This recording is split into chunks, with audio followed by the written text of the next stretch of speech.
siang hari ini. Oke, selamat datang untuk seluruh peserta dari Acer More Up Creator Workshop with Using hari ini.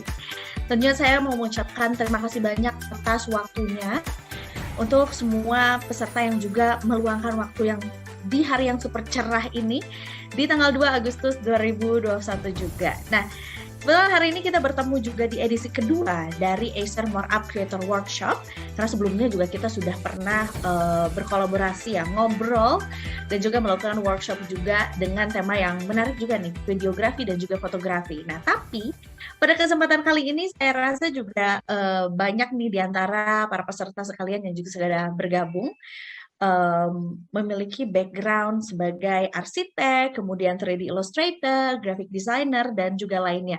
Makanya sangat cocok sekali karena pada siang hari ini kita juga akan membahas mengenai pentingnya konsistensi dalam sebuah desain, mulai dari konsep hingga realisasi dengan konsep di 3 Easel Pro. Nah, sebelum kita lebih jauh lagi, sebetulnya ya, apa saja yang akan kita bahas, saya juga mau mundur sedikit juga sama kehidupan kita yang sekarang memang lagi banyak di rumah aja gitu ya. Mungkin ada juga yang sedang mencuri-curi waktu nih pada saat lagi work from home ya, atau mungkin juga ada dengan teman-teman kantornya juga sambil melihat kira-kira hari ini kita akan dapat ilmu apa ya, karena sebetulnya di siang hari ini juga cukup pack nih ya, tema yang kita bahas, pembahasannya, narasumbernya pun yang juga sudah hadir di tengah-tengah kita pada siang hari ini juga punya banyak sekali yang akan di-share nih di siang hari ini. Seperti yang kita tahu juga bahwa sebetulnya sebagai content creator gitu ya, itu adalah sebuah pekerjaan atau profesi yang cukup tren, di mana setiap harinya kita punya interaksi yang cukup tinggi juga dengan content creator, apapun itu bidangnya. Dimulai dari kita mau makan siang apa, lihat dulu dari content creator-nya gitu ya, review makanan, pakai pakaian apa, ide apa hari ini yang bisa diterapkan, motivasi juga yang bisa diterapkan hari ini, kita lihat dari content creator juga. Maka dari itu sebetulnya nih ya, yang dibahas oleh Acer juga, bahwa setiap orang tuh bisa menjadi content creator atau menjadi seorang kreatif ya, yang didukung juga dengan jajaran produk hero dari Acer juga. Nah, seperti itu hari ini juga yang kita lakukan karena kita berkolaborasi juga bersama dengan seorang arsitek ya, yang akan bercerita mengenai profesinya dan juga proses kreatif yang dilakukan selama bekerja dan especially dari rumah juga gitu ya. Pada workshop hari ini pembahasan yang akan kita angkat adalah tentang proses itu tadi ya, desain yang menentukan dari kualitas akhir desain arsitektur. Nah, konsep itu kan menentukan juga nih bagaimana sebetulnya nanti apakah klien akan suka gitu ya dengan hasilnya, kemudian ide-ide apa saja yang didapat selama ongoing, dan juga device apa yang sebetulnya paling cocok dan juga dibutuhkan oleh para content creator juga gitu. Nah, tapi sebelum kita akan mulai, saya juga akan memperkenalkan nih ya, ada 2 narasumber yang sangat spesial hari ini. Saya mau menyapa dulu ada Bapak Using juga dari Studio Akanuma Bandung. Selamat siang. Kemudian saya juga mau menyapa Bapak Matius Wirya ya, selaku Product Manager Acer Indonesia. Selamat siang. Selamat siang, Mbak Iza, Mas Using. Luar biasa, ini satu hari yang cukup cerah gitu ya hari ini. Kita bisa menyapa para peserta juga yang sepertinya bisa sambil nyender gitu ya, ngopi siang-siang juga gitu ya. Jadi lebih produktif bahkan mungkin kalau dari rumah juga ya. Baik. Oke, nah selanjutnya nih ya, sebelum kita masuk ke materi hari ini, nah saya juga punya satu video profile sebagai gambaran nih, kira-kira sebetulnya hidup sebagai seorang arsitek ya, profesi arsitek itu seperti apa juga, melalui video yang singkat ini. Jadi saya akan perkenalkan juga salah satu narasumber kita, yaitu adalah Bapak Using, dan ini dia videonya yang akan saya persilahkan juga.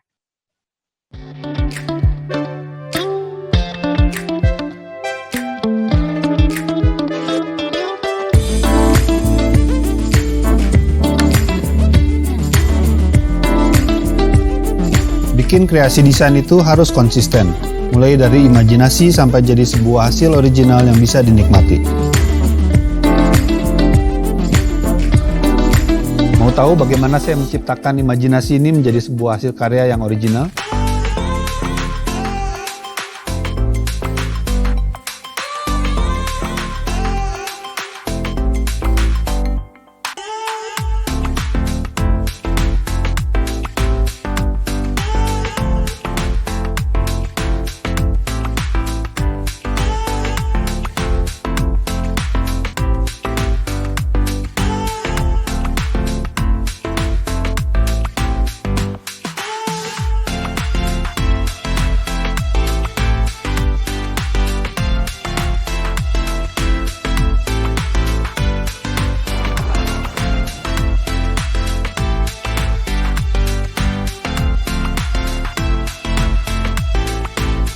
Dengan konsep di More Up Your Design Creation.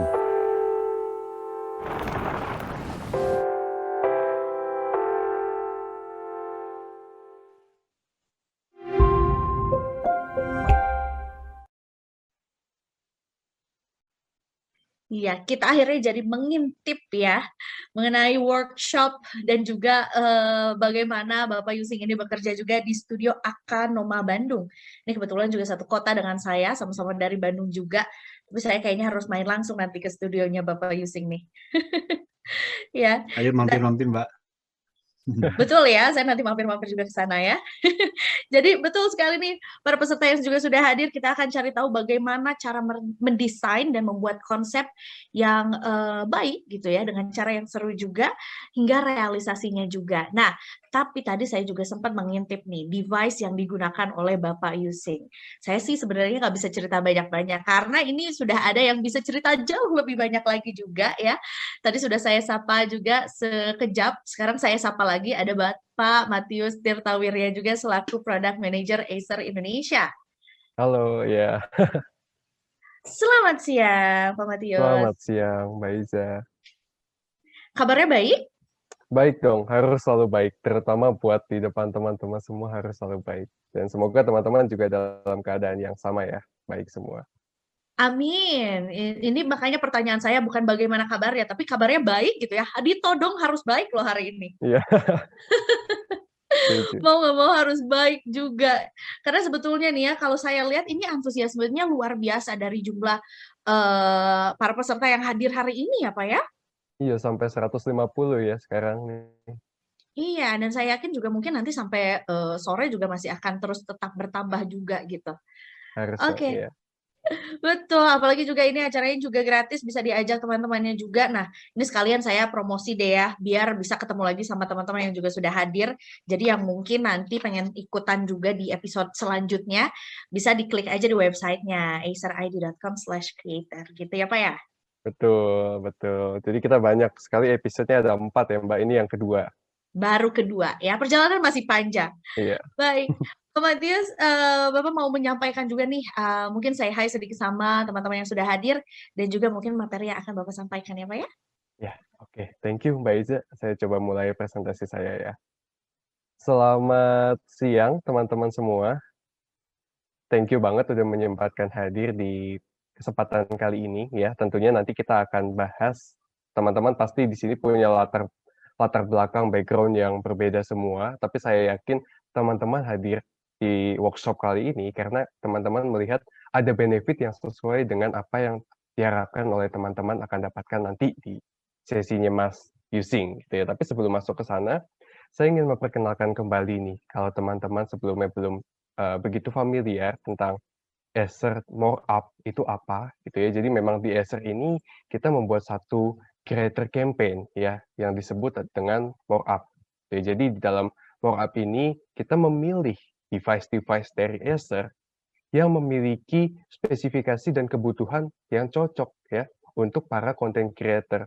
Tentu ketika kita berbicara tentang konten kreasi, content creator banyak sekali target segmennya ya, mulai dari mereka yang biasanya hanya membuat konten sosial media contohnya, atau bahkan sampai ke 3D animator, atau sampai ke movie editor, atau seperti Mas Yusing nanti, seperti arsitektur. Kita punya semua produk yang untuk memenuhi kebutuhan target segmen content creator itu tadi, dan semuanya kita bungkus, kita kemas dalam satu creator campaign yang namanya adalah More Up. Ya, jadi dengan adanya more up ini harapannya konten kreasi yang akan dihasilkan juga akan menjadi lebih baik dengan ditunjang dengan device yang sesuai, seperti itu. Sebelum masuk ke presentasi dan benefit lebih lanjut ya, saya ingin menyampaikan juga nih, kalau kita melihat dunia konten kreasi zaman sekarang, pasti banyak banget ya konten creator job desk-nya itu apa. Tapi di Acer, kita melihat kita bisa membuat beberapa diferensiasi. Ya, pertama kita memiliki target konten creator itu yang disebut mobile content creator. Mobile content creator ini memiliki kriteria atau kebutuhan yang berbeda dengan target segmentasi lainnya. Ya, utamanya mobile content creator ini selain dia membutuhkan device yang powerful ya untuk mengerjakan atau membuat konten kreasinya, dia juga membutuhkan device yang tipis dan ringan. Ya, oleh karena itu bisa secara ringkas dibawa kemanapun dia berada gitu ya. Mau ketemu klien, mau ketemu teman-temannya sharing ideas, semuanya bisa dilakukan dengan salah satu device yang ada di target segmentasi mobile content creator. Nanti kita akan lihat modelnya apa ya. Kedua, Acer juga melihat target segmentasi lainnya. Kali ini ada dari dunia gaming. Ya, kita sebutnya sebagai gaming creator. Karena zaman sekarang mungkin gamers ini bukan hanya bermain game aja, bukan hanya e-sport, bukan hanya ikut turnamen, tapi mereka juga memiliki job desk konten kreasi seperti streamers ya, streamers profesional. Mereka sharing, mereka punya gameplay ke channel sosial media mereka seperti YouTube dan itu membutuhkan device yang sesuai juga ya. Jadi semua kegiatan seperti streamers tadi dapat berjalan dengan mulus sambil gamersnya ini memainkan gamenya gitu ya. Itu target segmentasi yang kedua, itu juga memiliki kebutuhan yang khusus. Nanti kita akan lihat juga. Lalu kita juga melihat nih, paling penting esensi dari konten kreasi adalah target segmennya kreatif profesional, di mana user ini adalah bisa dikatakan betul-betul kreator gitu ya. Artinya dia memiliki spesifikasi tingkat tinggi ya untuk menjalankan untuk memenuhi kebutuhan konten kreasinya, di mana biasanya membutuhkan spesifikasi yang lumayan tinggi seperti Mas Yusing ini, arsitek ya seperti 3D designer ya, visual artist seperti itu. Itu membutuhkan spesifikasi device yang cukup tinggi ya. Makanya tidak cukup hanya menggunakan device yang biasa saja. Kadang memiliki kualifikasi yang spesial seperti tingkat atau kualitas warnanya, panelnya ya, terus jenis grafiknya itu semuanya memiliki standar tertentu. Nanti kita juga akan bahas bagaimana suatu device itu cocok untuk target segmentasi kreatif profesional ini. Dan yang terakhir, Acer juga melihat bahwa ada juga nih content creator yang biasanya memiliki suatu usaha ya, suatu usaha tapi di satu sisi dia menginginkan suatu device untuk mensupport kegiatan kegiatan membuat konten yang untuk membuat usahanya, yang untuk mensupport usahanya seperti mereka bikin posting-posting di sosial media untuk support usahanya itu kita sebut dengan creative entrepreneur gitu ya untuk mensupport usahanya yang sedang dia jalankan seperti itu. Melihat adanya 4 target segmentasi ini, Acer mengelompokkan device-device yang cocok untuk masing-masing target segmentasinya. Di depan teman-teman, di sini ada grafik ya. Di sini saya nyalakan pointer sebentar ya. Jadi di sebelah bawah ya, teman-teman bisa melihat ada creative entrepreneur, cocoknya dengan device apa. Ada mobile creator, ada gaming creator dan terakhir ada kreatif profesional ya. Di sini kita lihat untuk creative entrepreneur sendiri dia paling cocok dengan Aspire C24 1651. Ini adalah all-in-one. Ya, jadi teman-teman kalau yang belum pernah mendengar apa itu all-in-one itu adalah monitor yang memiliki prosesor sendiri gitu ya. Simpelnya seperti itu. Jadi tidak membutuhkan desktop tambahan ya. Dan ini sangat cocok untuk mensupport kegiatan si creative entrepreneur itu. Dan untuk mobile creator kita memiliki Swift X dan Swift 3X ya.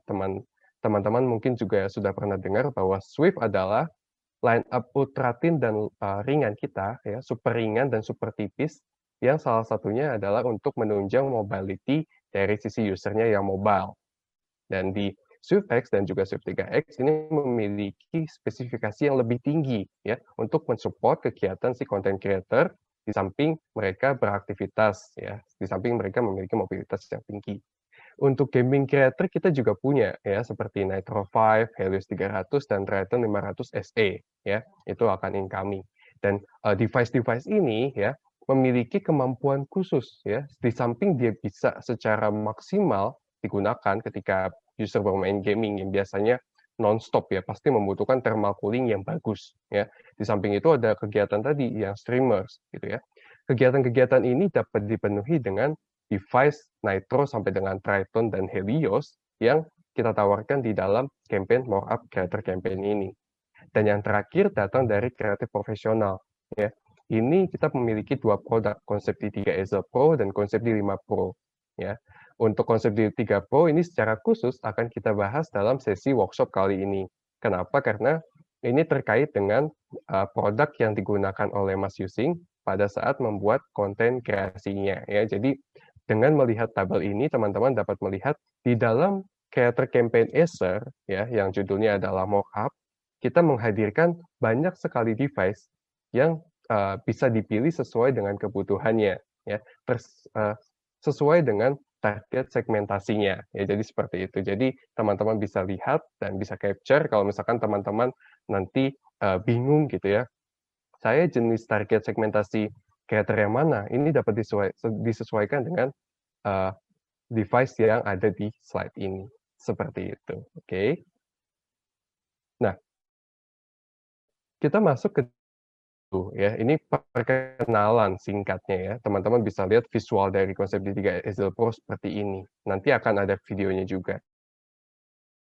Tapi konsep D3 Easel Pro ini merupakan salah satu laptop mobile workstation yang cukup powerful dan juga cukup berguna untuk tadi kreatif profesional. Tapi sebelum masuk ke benefit apa yang akan kita dapatkan ketika memiliki konsep D3 Easel Pro, saya memiliki satu video visual nih yang untuk memperlihatkan ke teman-teman dulu dari segi sisi fitur secara singkat dan juga visual. Ya, mari kita saksikan dulu.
Ya, jadi visualnya seperti itu ya, teman-teman.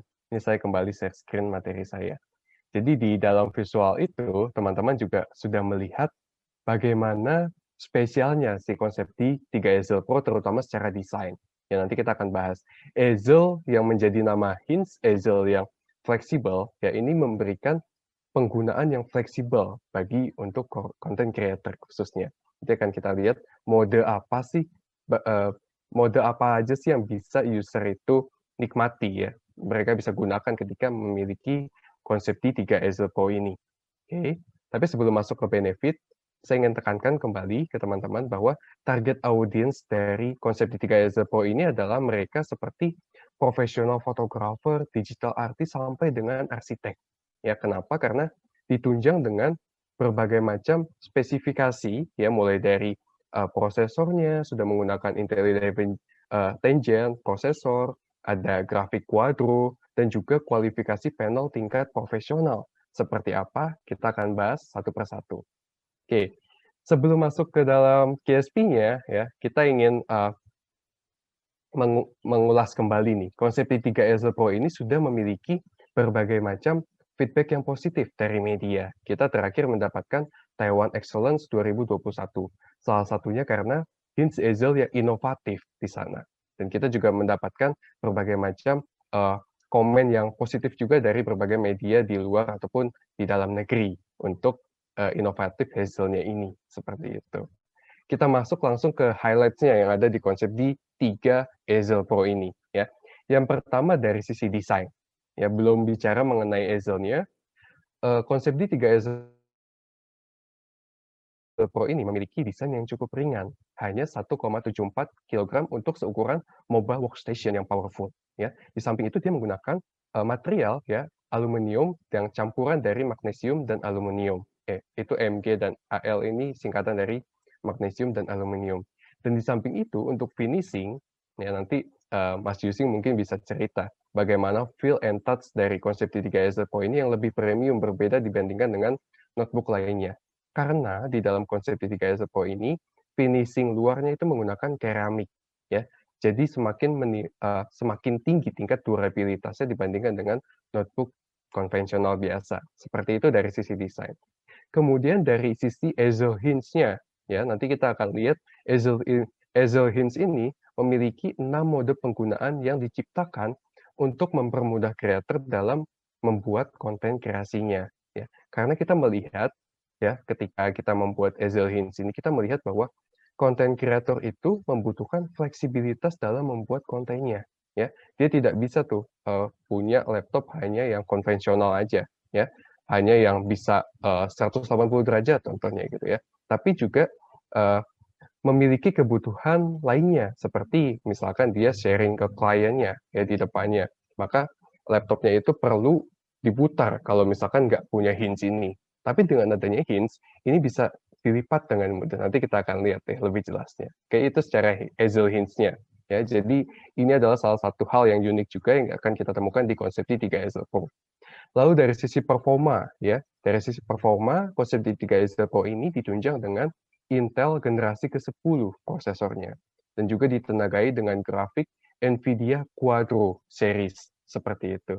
Dan untuk RAM-nya 16 GB, 1 TB SSD, dan juga base operating system-nya adalah Win 10 Pro, ya, Windows 10 edisi Pro profesional. Lalu dari sisi panelnya, dia menggunakan panel yang menggunakan kualifikasi 14 inch, Full HD, IPS ya, touchscreen ya, dan ini sudah memiliki color gamut di tingkat 100% sRGB.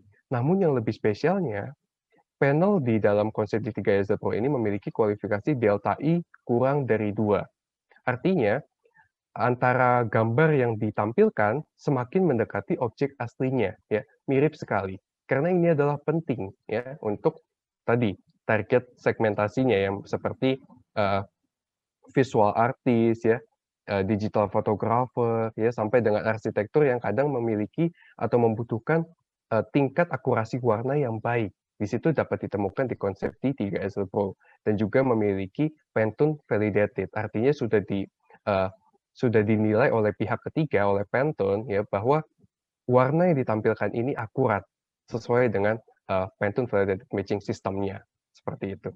Dan lainnya dari sisi thermal cooling pastinya ya ketika kita membutuhkan ketika kita mempunyai notebook yang dengan spesifikasi tingkat tinggi, pasti kita mempertanyakan juga apakah thermal cooling-nya cukup baik untuk menjaga performa dari notebook ini tetap sustain atau tetap terjaga di peak levelnya, di level yang maksimalnya. Itu jangan khawatir.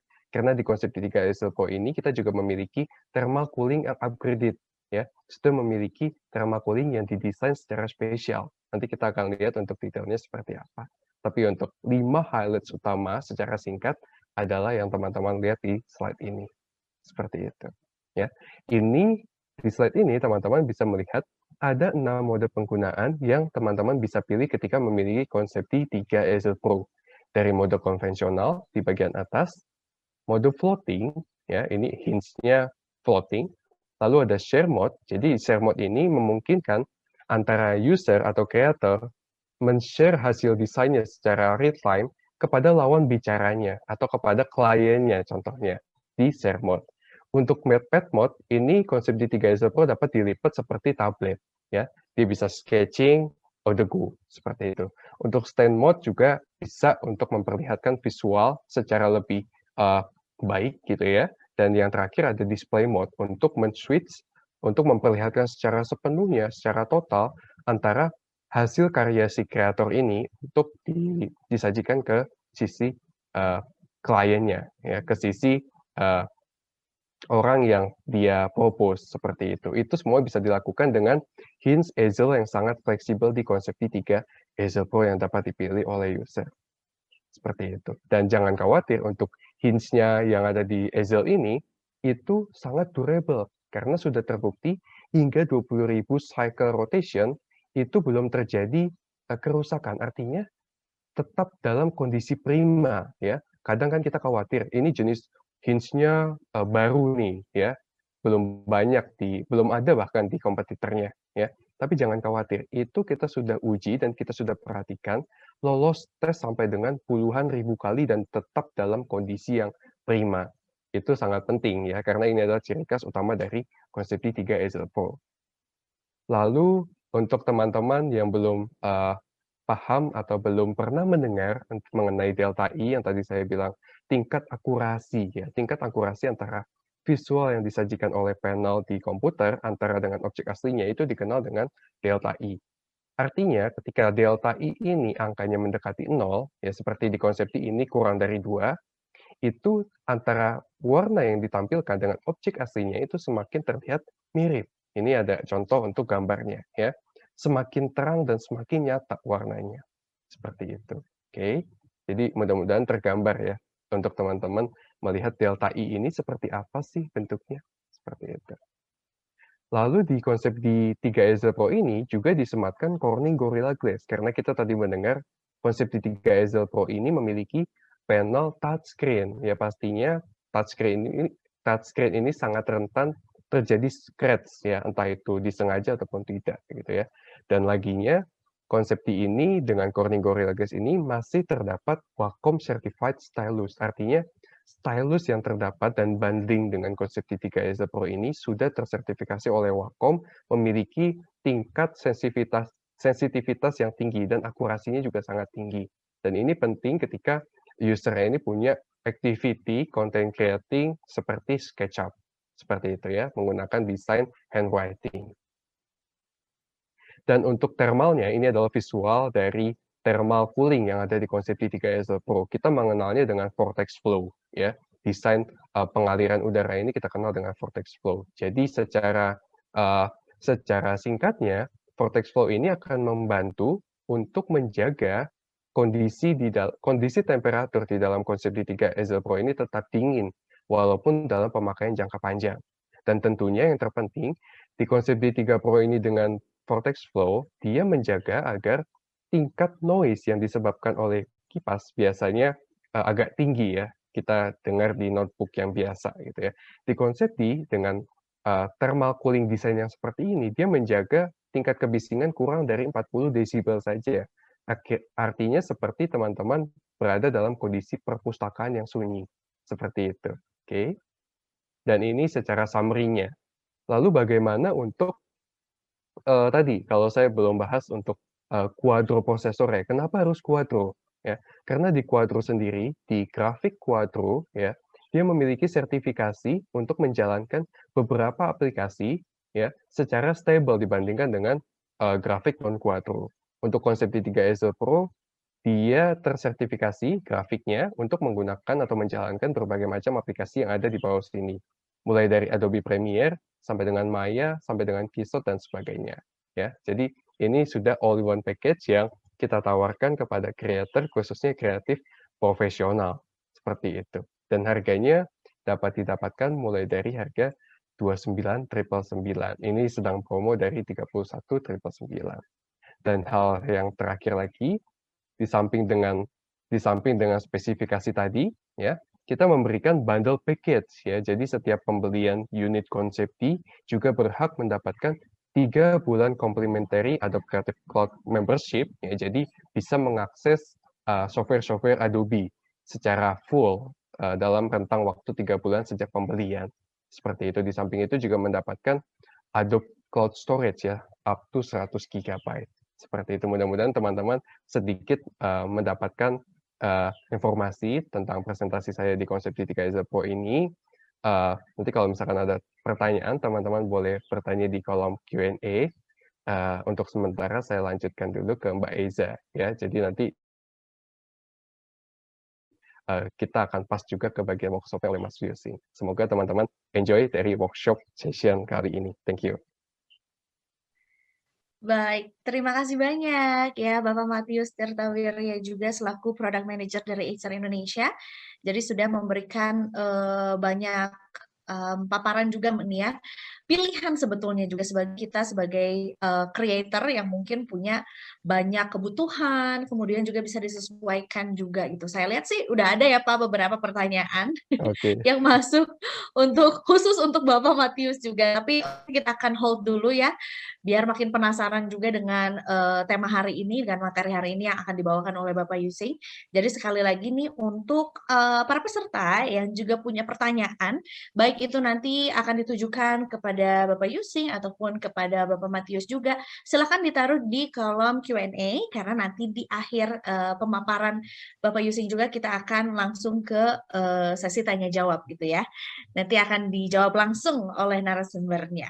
Kalau gitu sekali lagi terima kasih Pak. Saya akan langsung pindah ke narasumber yang selanjutnya ya. Bapak Baik. Yusing yang dari tadi sudah standby nih ya, menunggu untuk kita bisa langsung ngobrol ya Pak ya.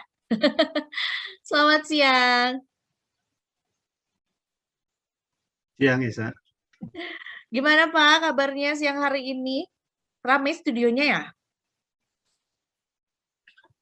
Iya, lumayan.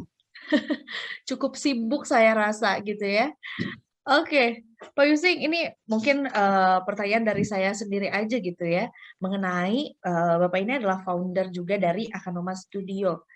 Sebetulnya minat atau mungkin gimana ya keadaan untuk membangun nih di studio Akanoma juga lagi bagaimana keadaannya setelah adanya pandemi nih Pak?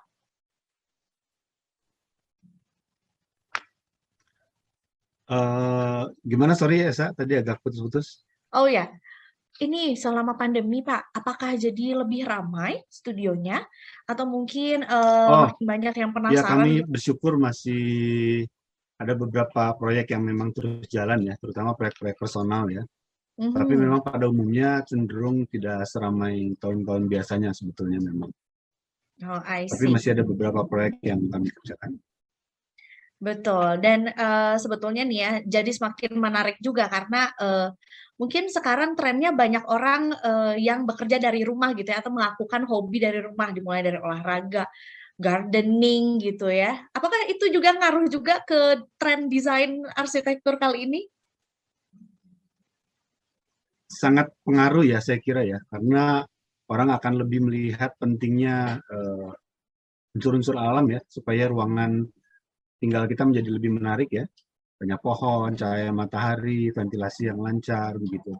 Dan saya kira ini akan mempengaruhi juga desain-desain arsitektur ke depan ya. Oh, betul. Seperti yang saya juga, soalnya juga saya kalau ini nggak ada kerjaan gitu ya, buka-buka Pinterest gitu ya, lihat-lihat inspirasi rumah walaupun belum tahu nih kapan bangunnya ya. Mungkin sekarang saya bakalan dapat lebih banyak inspirasi lagi ya dari Iya. pemaparan yang akan disampaikan oleh Bapak Yusing juga. Baiklah, kalau gitu Pak, sudah siap mungkin dengan materinya? Sebentar saya pindah koneksi sebentar. Oh, boleh, boleh. Silakan, silakan, silakan.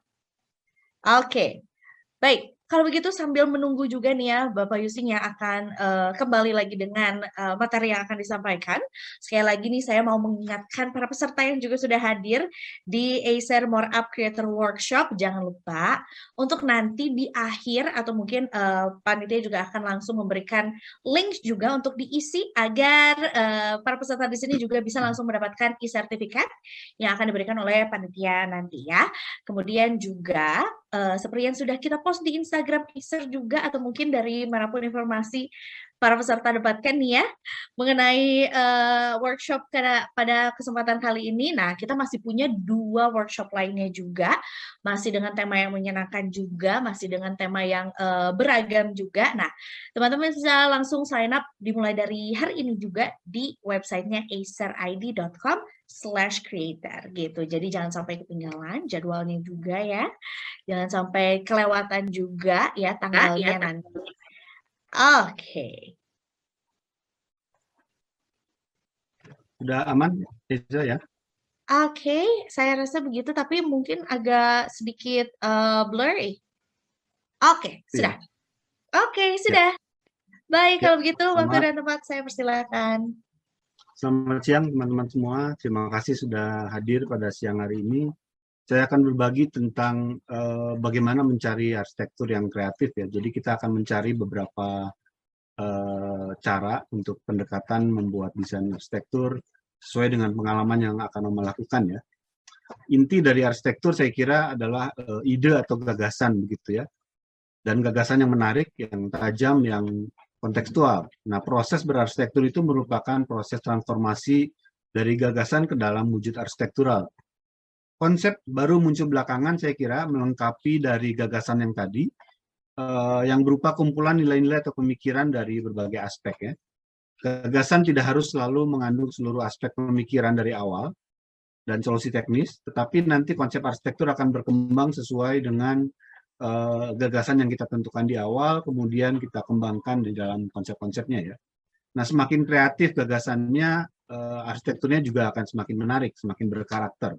Dan biasanya terbentuk dari pendalaman eksplorasi gagasan desain tadi.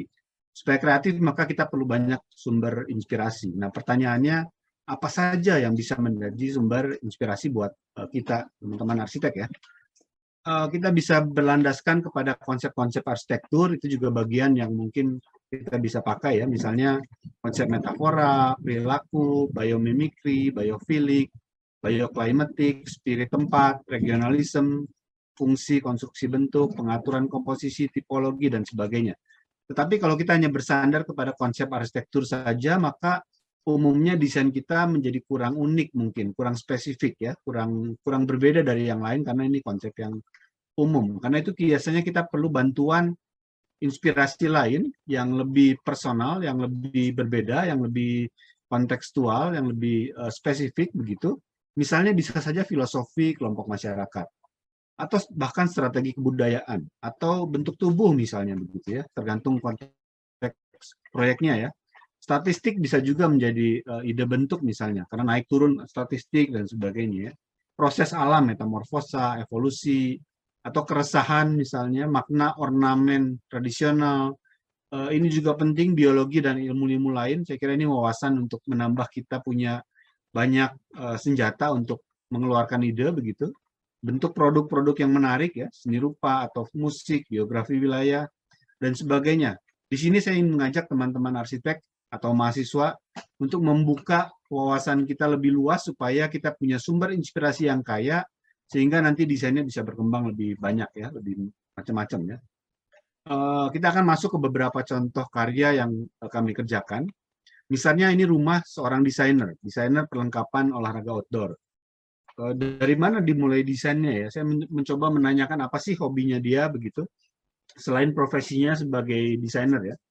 Ternyata hobinya punya olahraga yang cukup ekstrim atau hobi yang bukan kebanyakan orang lah ya, motor trail gitu, dia suka panjat tebing, dia suka arung jeram dan sebagainya. Saya kira ini menarik begitu. Jadi selain profesinya yang desainer juga menantang kita untuk memberikan desain rumah yang unik gitu karena dia seorang desainer dengan hobi olahraga yang ekstrim. Kemudian saya berpikir apa kira-kira arsitektur yang bisa cocok ya Barangkali mungkin kita bisa mulai dengan mencari arsitektur yang cukup ekstrim buat dia. Bentuk apa yang kira-kira cukup ekstrim buat seorang desainer yang punya olahraganya cukup ekstrim gitu ya. Lalu saya mengambil kesimpulan bentuk segitiga itu adalah salah satu bentuk ruang arsitektur yang cukup ekstrim yang jarang orang kembangkan. Maka rumahnya menjadi rumah cinta segitiga begitu. Rumah yang mencintai bentuk-bentuk segitiga ya. Kemudian dengan gagasan dasar ini baru masuk ke standar-standar bagaimana secara site, bagaimana arah matahari, bagaimana kita perlu bikin inner court supaya ventilasi dan pencahayaan semua ruangan menjadi baik begitu ya. Bagaimana mengembangkan fasadnya supaya segitiga ini menjadi bentuk yang kuat yang bisa dilihat dari depan secara konsisten sampai ke dalam rumahnya gitu.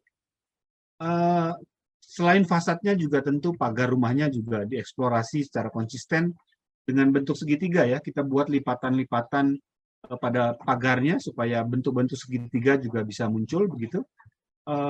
Pada salah satu sisi bangunan ini pada rumahnya bentuk segitiga secara sangat tegas bisa terlihat dan itu adalah bagian dari pemiliknya bisa menambahkan poin-poin panjat tebing untuk dia latihan panjat tebing dari rumahnya gitu. Dia bisa menempelkan pada dinding yang polos itu ya. Bentuk yang cukup ekstrim pada sudut dari bangunannya itu bagian dari atas dari tangga bordes dari tangga rumahnya begitu. Bentuk lancip ini menunjukkan bentuk yang cukup ekstrim tadi ya sesuai dengan tujuan yang semula ya. Kemudian fasad rumah betul-betul merupakan rangkaian bentuk-bentuk segitiga. Jadi rumah yang mencintai bentuk segitiga begitu ya. Pagar rumah juga tidak lepas dari eksplorasi segitiga. Jadi bentuk pagar yang kotak sebetulnya diperkuat dengan struktur diagonal membentuk bentuk segitiga, tapi itu sebetulnya secara struktural memperkuat rangka pintu yang kotak tadi ya. Itu contoh dari rumah cinta segitiga. Kemudian berikutnya adalah rumah untuk pengembang. Kebetulan pengembangnya bukan pengembang yang besar, jadi saya bisa mengajak untuk membuat pendekatan yang berbeda, yang tidak standar begitu. Dan mulai dari apa persoalan rumah-rumah kecil di perumahan. Biasanya rumah kecil di perumahan itu kekurangan ventilasi yang baik atau cahaya alami begitu. Apalagi pemandangan yang menarik hampir tidak ada di dalam rumah ya.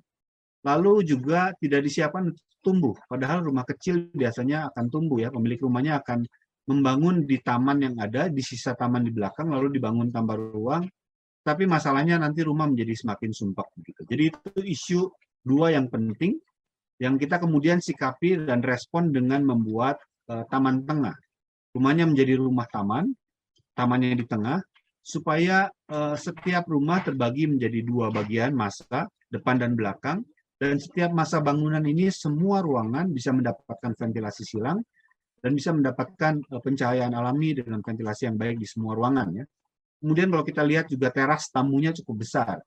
Mendukung dengan konsep rumah taman supaya dia bisa menikmati taman di depan rumah yang memang tidak boleh dibangun begitu.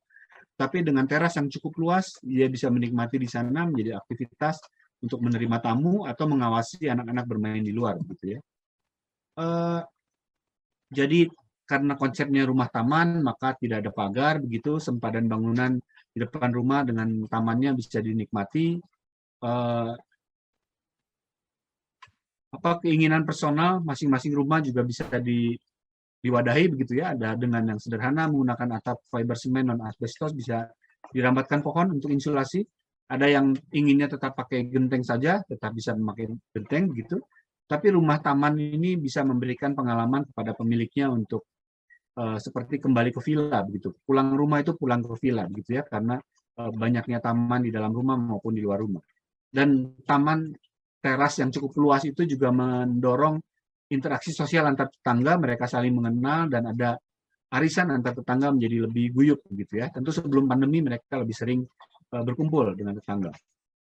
Ini beberapa ilustrasi rumahnya karena memang biaya strukturnya lebih tinggi dibanding rumah standar, maka finishingnya dibuat sangat sederhana, esensial, tidak banyak tambahan finishing, lantai semen acian begitu, dinding bata expose dengan pola tertentu, tapi nanti pemilik rumah bisa menambahkan finishing tambahan kalau memang diinginkan, walaupun sebetulnya tidak sangat diperlukan ya. Jadi yang dipentingkan adalah bagaimana rumah terasa lebih luas, walaupun sebetulnya rumah tipe kecil, tetapi dengan menyatunya dengan taman yang ada di dalam rumah, dia akan terasa lebih luas ya. Taman tengah juga menjadi tempat yang menarik sebagai pusat orientasi dan berbagai aktivitas, bisa sekolah online atau kerja online di sana, bisa bakar sate, barbecue, ruang baca, ruang sarapan atau santai begitu ya. Walaupun rumah kecil punya 2 teras, yang satu di depan tadi dan teras di dalam rumah yang terhubung dengan taman. Kita lihat di sebelah kanan fotonya juga kamar mandi punya taman di dalam dengan pencahayaan dan ventilasi yang sangat lancar ya. Begitu juga dengan kamar ya. Jadi tamannya bisa dikembangkan oleh pemilik rumah. Kualitas ini tidak akan hilang ketika rumahnya akan tumbuh karena pemilik rumah bisa menumbuhkan rumah di salah satu masanya atau kedua masanya naik ke atas 2 lantai tanpa mengisi taman tengah atau taman yang ada, sehingga ventilasi dan pencahayaan bisa tetap lancar. Berikutnya adalah rumah di Kalideres ya. Kebetulan lahannya lahan sudut, tidak terlalu luas, rumahnya sekitar 10 kali 15 kalau tidak salah lahannya. Tapi dengan lahan sudut biasanya terpotong 2 sempadan ya, sempadan samping dan sempadan depan. Maka sisa bangunannya relatif kecil, tapi kebutuhan rumahnya kebetulan cukup mampu, jadi kebutuhan ruangnya cukup banyak. Nah, pendekatan desainnya cukup sederhana, merespon lahan sudut. Karena lahan sudut, maka responnya kita membuat bentuk lengkung di sudut begitu ya. Dan kemudian bentuk lengkung di sudut ini menjadi temanya menjadi rumah lengkung. Dan ini diteruskan kita membuat balkon di samping rumah dan di depan rumah. Juga kepada masa fasad tangga juga dibuat lengkung sampai naik hingga ke lantai 3 di ruang musik dan ke lantai 4 di atap dari ruang musiknya yang berupa taman begitu ya. Jadi temanya adalah rumah lengkung mengikuti respon dari bentuk lahan sudut. Bentuk masa naik sampai ke atas kita bisa lihat bagaimana bentuk lengkung walaupun lahannya kotak, bentuk lengkung itu cukup mendominasi dari bentuk masa bangunannya. Lalu lengkung juga tampak pada deretan sun shading dari fasad sebelah barat atau timur ini. Ada sun shading vertikal dari kayu bekas bantalan rel kereta api, tetapi kita potong juga dengan bentuk yang melengkung begitu ya. Di situ sebagian balkonnya ada air terjun ke bawah, ada kolam ikan kecil tipis dan airnya jatuh ke bawah begitu. Sisi samping lahan tidak menempel ke batas lahan supaya ada pencahayaan dan ventilasi yang lancar untuk semua ruangan. Ini beberapa fotonya. Papan yang vertikal itu tidak hanya pada fasad ya, tetapi juga material pintu utama. Jadi konsisten penggunaan material yang sama berulang pada fasadnya maupun pada pintunya begitu. Selain bantalan rel kereta api itu juga ada bekas cap dari batik ya, cap batik yang dari Kuningan begitu. Kolam ikan di balkon tidak hanya dinikmati dari luar dari balkon, tapi dari dalam rumah itu diberikan dinding kaca seperti akuarium dan cahaya matahari bisa bergerak terlihat dari dalam rumah. Nah, papan kayu vertikal itu menegaskan bentuk lengkung ya. Selain dia sebenarnya berfungsi untuk railing, tapi juga berfungsi untuk mereduksi panas matahari begitu ya. Karena dia menghadap sisi barat kalau tidak salah supaya view dari rumah tidak terhalang tetapi mataharinya dikurangi. Jadi bentuk lengkungnya dengan papan-papan vertikal diberikan jarak yang cukup rapat begitu, tapi dia cahaya dan udara bisa tersaring. Kira-kira fasadnya menjadi seperti ini, walaupun sebetulnya bentuk rumahnya di dalam itu adalah kotak, tetapi kita bisa, papannya juga kotak, tetapi dengan bentukan denah yang melengkung itu membuat seolah-olah seperti bentuk lengkung ya. Ini beberapa sudut pandang yang lain. Jadi temanya dari awal sampai akhir adalah rumah lengkung. Ini balkonnya dan juga tampak samping rumah dengan tangga yang langsung naik ke lantai 2 ya, karena lantai bawah untuk parkiran. Ini roof garden di atas ruang musik juga tetap mendominasi bentuk lengkung ya.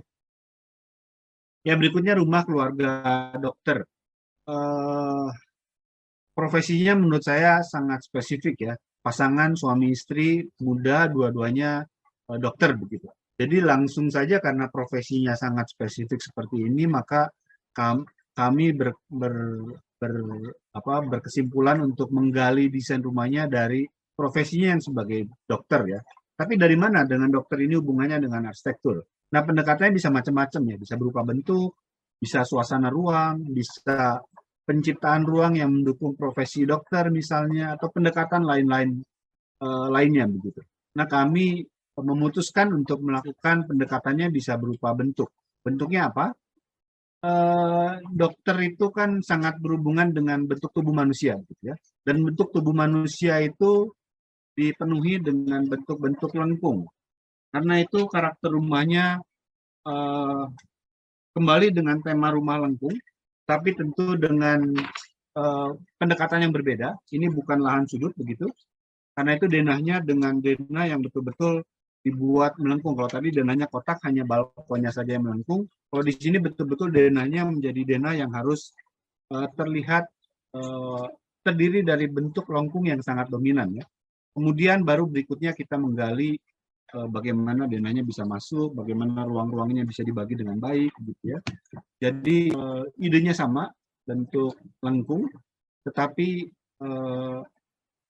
pendekatannya berbeda dengan lahan sudut tadi, ya. Kalau di sini kelihatan sekali bagaimana denahnya terdiri dari dua massa depan dan belakang, ada hutan mini di sana di dalam rumah untuk membuat udara yang lebih sehat di dalam rumah, begitu.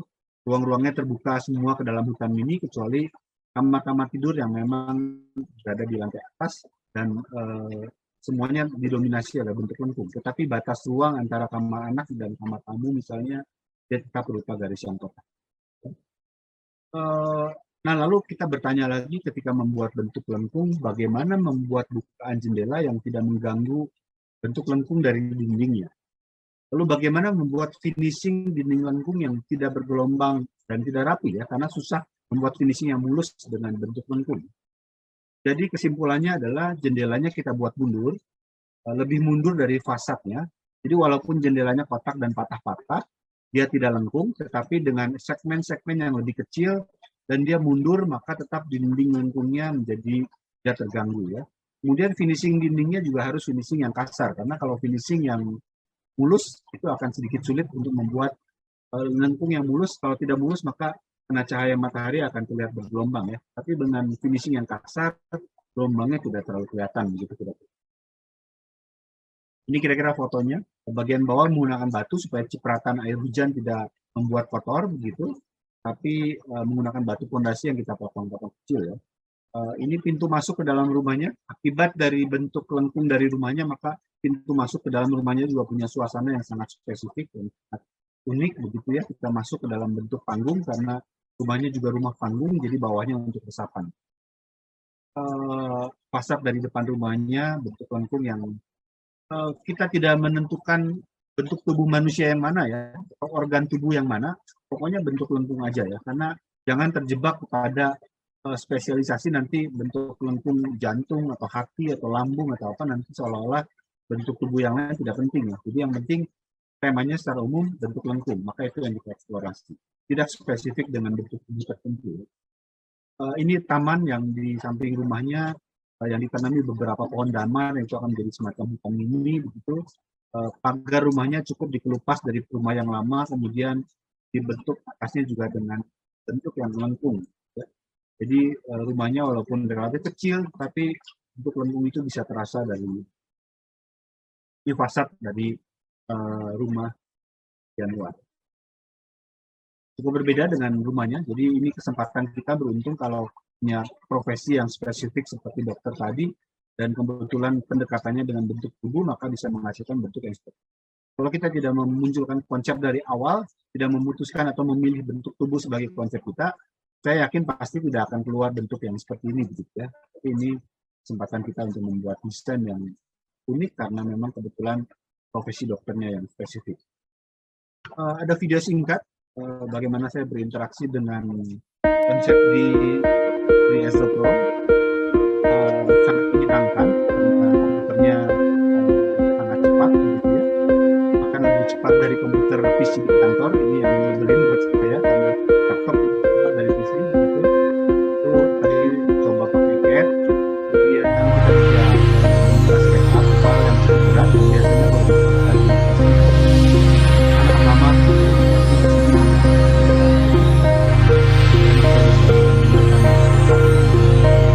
lancar. Nah, yang penting buat saya juga sebagai arsitek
Oh, sorry. Ya.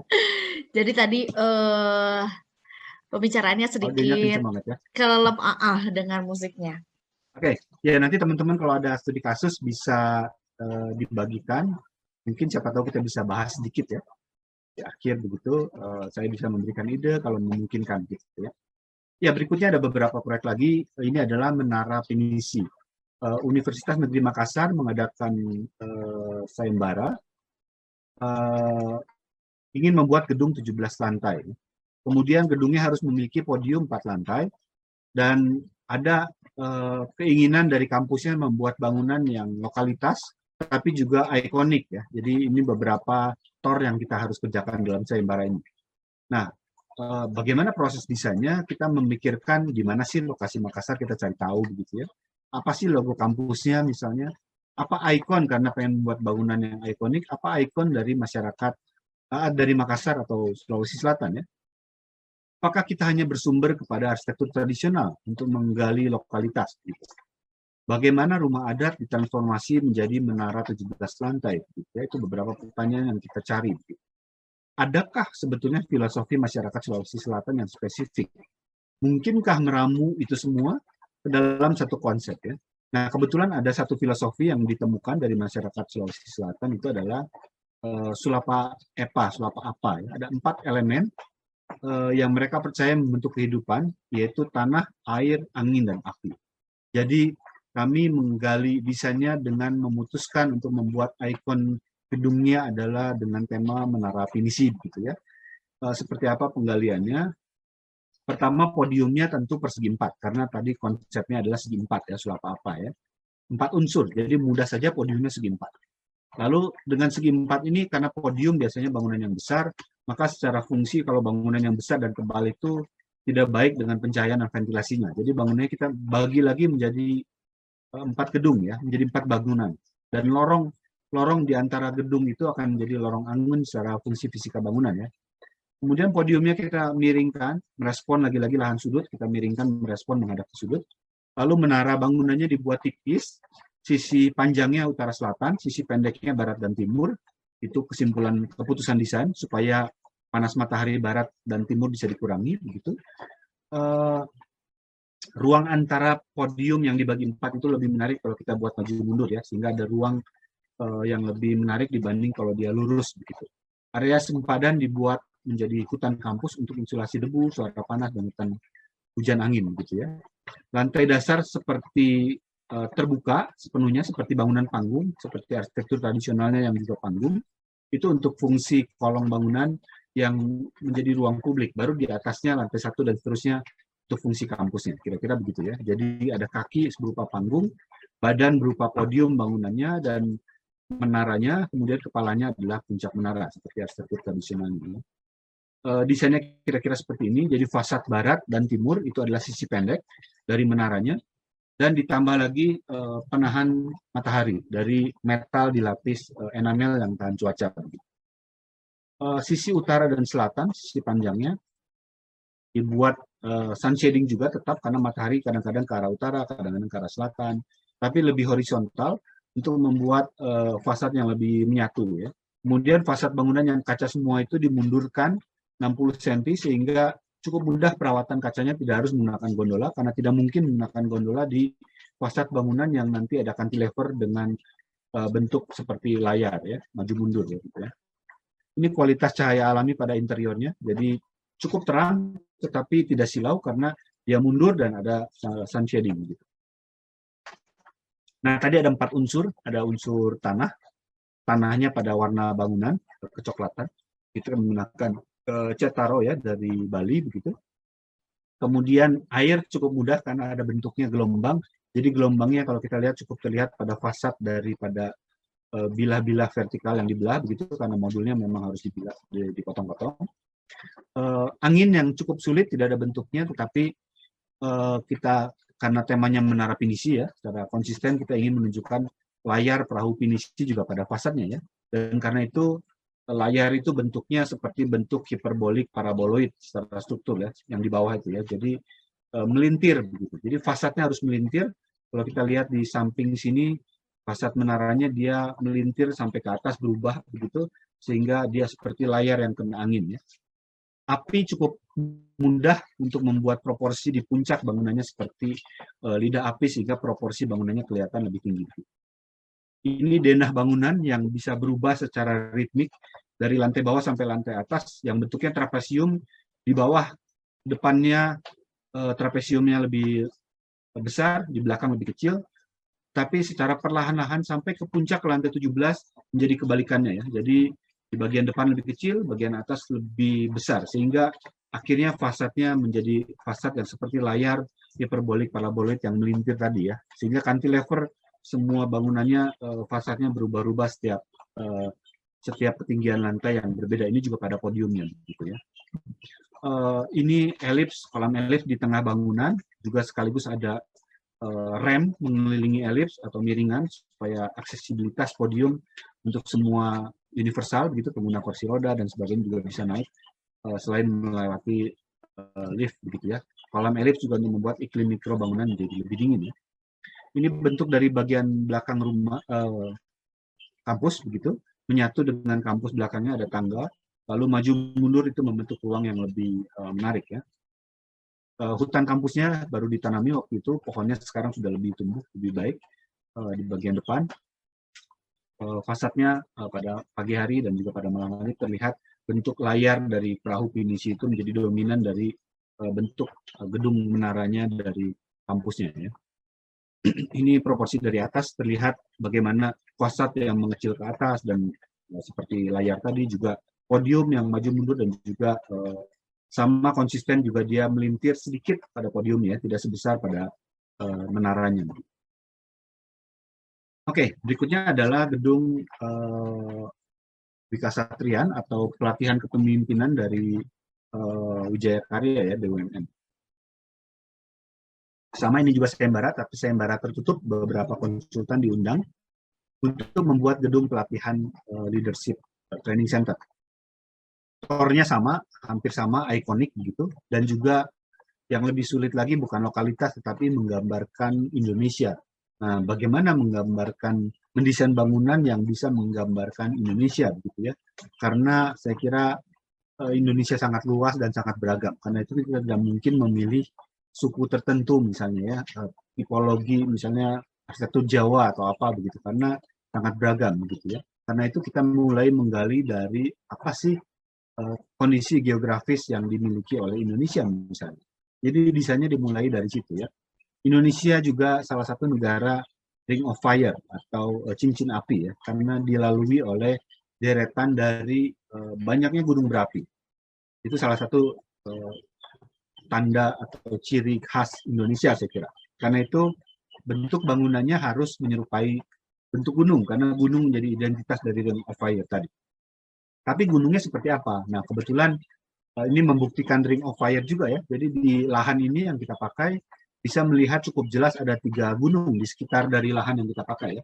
Ada Gunung Pancar, ada Gunung Gede Pangrango, dan Gunung Salak. Jadi gunung yang kita desain itu punya 3 puncak, menunjukkan 3 gunung yang cukup terlihat jelas dari lahannya. Jadi seperti gunung dan gunungnya 3 puncak. Lalu apalagi ya, karena negara Ring of Fire pasti agraris, pasti subur begitu. Dengan banyaknya gunung berapi, negara kita negara agrikultur ya. Dan bentuk agraris yang paling menarik itu adalah terasering dari sawah. Karena itu desainnya juga terinspirasi dari bentuk sawah. Jadi gunungnya bukan gunung yang mulus, tapi gunung yang berteras-teras ya, seperti terasering ya. Akan lebih baik kalau terasering itu juga ditanami gitu ya. Jadi tanamannya akan berteras-teras, bukan bentuk gunung yang mulus. Lalu kita juga negara maritim, negara kepulauan.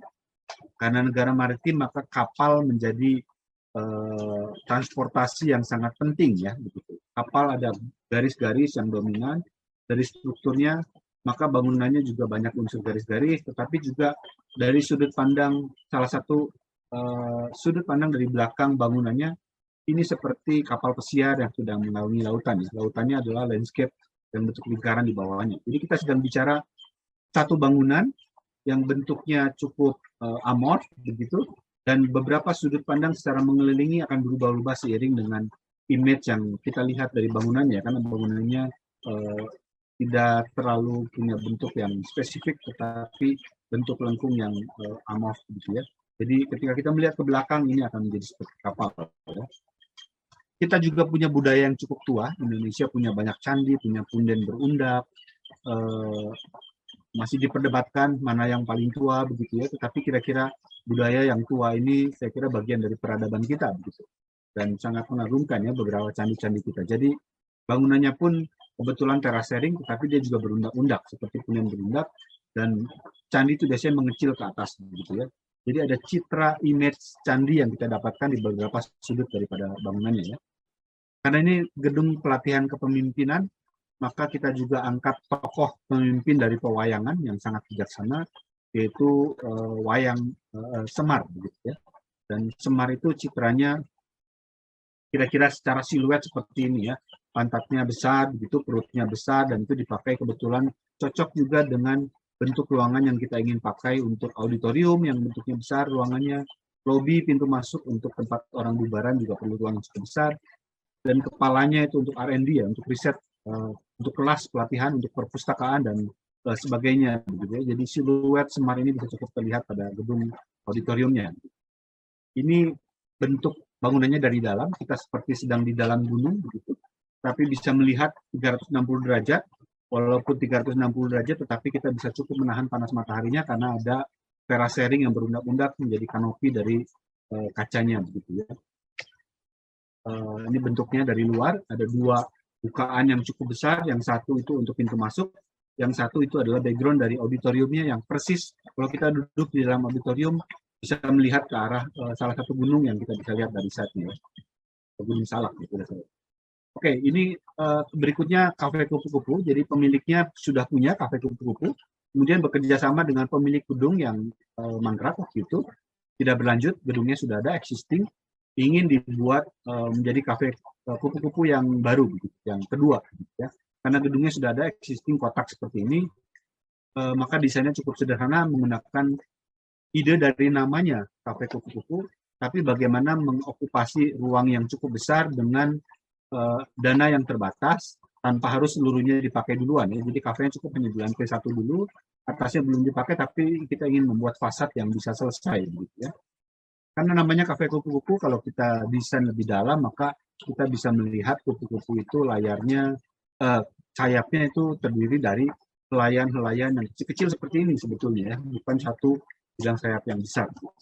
Jadi idenya dari sayap kupu-kupu ini ya, kita membuat fasadnya yang tadi dilingkupi dengan bentuk geometris yang sederhana, tetapi kira-kira seperti bentuk sayap, dan terdiri dari helaian-helaian yang kecil-kecil. Kita menggunakan bilah-bilah helaian polikarbonat, kotak-kotak yang relatif kecil, yang kalau bentuknya itu kotak saja, tapi kita susun, dan kita ikat menggunakan pengikat kabel, hanya pada 3 sisinya. Jadi satu sisinya tidak terikat ya. Jadi kalau kena angin, itu dia bisa sedikit bergerak-gerak begitu ya.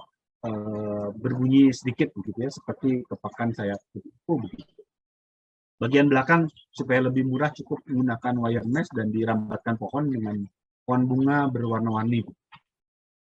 Plafonnya juga konsisten, dari helaian-helaian sayap tadi kita masukkan ke dalam plafonnya yang digantung. Ini juga kena angin dia akan bergerak-gerak sedikit begitu ya. Fasad dari lantai 2 walaupun belum dipakai lantai 2-nya, tapi sudah punya citra pemandangan yang menarik dari shading dari polikarbonatnya.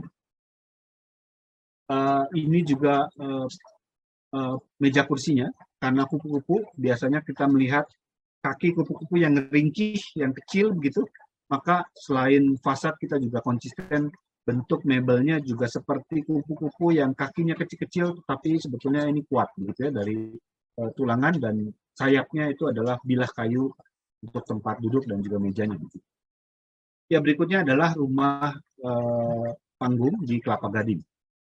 Idenya bukan dari ide bentuk, tapi dari ide kondisi geografis. Kelapa Gading itu dari tahun 86 sampai 90 sebetulnya adalah daerah penangkap air buat Jakarta yang terakhir. Yang semua yang lain sudah habis ya. Tapi akhirnya habis juga menjadi daerah kering dan penuh dan padat begitu. Pada tahun 2006 kita lihat fotonya sudah tidak ada lagi penangkap air. Karena itu Jakarta terus kering. Karena terus mengalami banjir ya. Karena sebetulnya Jakarta itu harusnya kota rawa-rawa dan kota air, tapi dihabiskan oleh pembangunan maka menghadapi masalah banjir terus-menerus.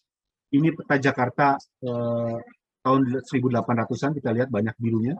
Tahun 1905 juga kita lihat masih banyak birunya gitu. Akibat ditimbun, kita tahu sekarang sejarahnya selama 400 tahun sejak pembangunan oleh Batavia sampai sekarang persoalan banjir tidak pernah diselesaikan secara tuntas. Karena itu ide desainnya bermula dari masalah banjir ini. Kita ingin membuat rumah panggung, mengembalikan lahannya supaya di bagian rumah bawah dari panggung ini adalah bisa dimungkinkan air masuk. Jadi bukan menolak air banjir, tapi justru mempersilahkan air banjir masuk ke kolong dari rumahnya tanpa masuk ke dalam rumahnya karena rumahnya dibuat panggung. Tapi intinya adalah mengembalikan lahan dari Kelapa Gading ini kembali lagi menjadi lahan tangkapan air buat Jakarta. Ya, walaupun ini hanya studi kasus rumah yang kecil begitu ya, hanya renovasi sebuah rumah tinggal. Gitu. Tapi rumahnya menjadi rumah yang sensitif air dengan ruang hijau yang cukup luas, arah utara selatan bangunannya untuk menghindari panas matahari barat, atapnya begitu ya, dan fasadnya dibuat lebih masif pada sisi barat.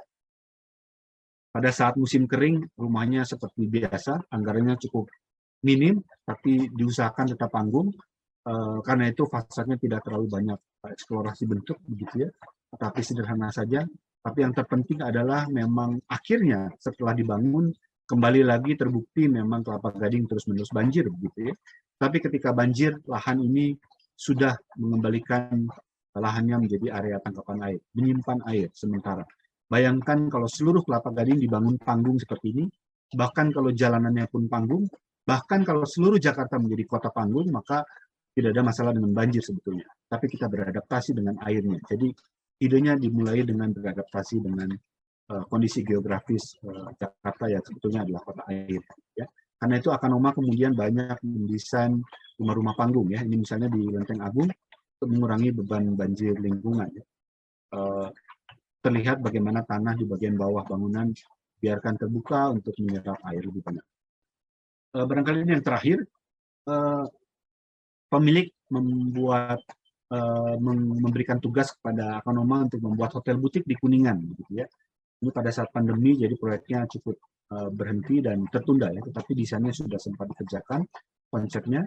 Ketika ingin membuat hotel butik, maka perlu mencari konsep yang sangat spesifik ya, karena namanya butik begitu ya, tidak pasaran ya. Lalu kemudian saya mencari tahu sebetulnya lokasinya di Sangkan Hurip. Sangkan Hurip itu seperti apa sih? Kebetulan adalah wisata sumber air panas alami ya, dari gunung ya, dan gunungnya ada Gunung Ciremai. Gunung Ciremai itu adalah gunung tertinggi di Jawa Barat, maka gunung menjadi yang identitas yang penting. Kemudian kondisi perekonomian Kuningan juga ditopang oleh pertanian. PDB-nya yang cukup besar, 23% dari Kuningan, dan pertaniannya yang terpenting lagi-lagi persawahan ya.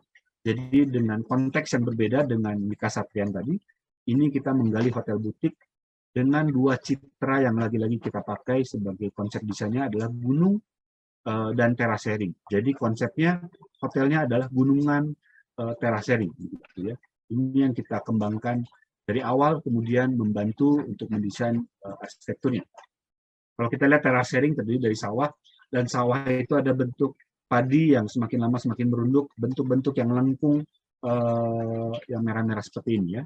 Kita tidak akan menanam padi karena tidak akan produktif begitu. Kita bisa ganti menjadi sorghum yang lebih mudah perawatannya. Tapi kita akan menanami teraseringnya dengan banyak sayur-sayuran organik supaya dipakai untuk restoran, untuk kafe, daripada hotelnya begitu ya. Dan sayuran organik itu sangat dibutuhkan kalau kita tidak menggunakan insektisida.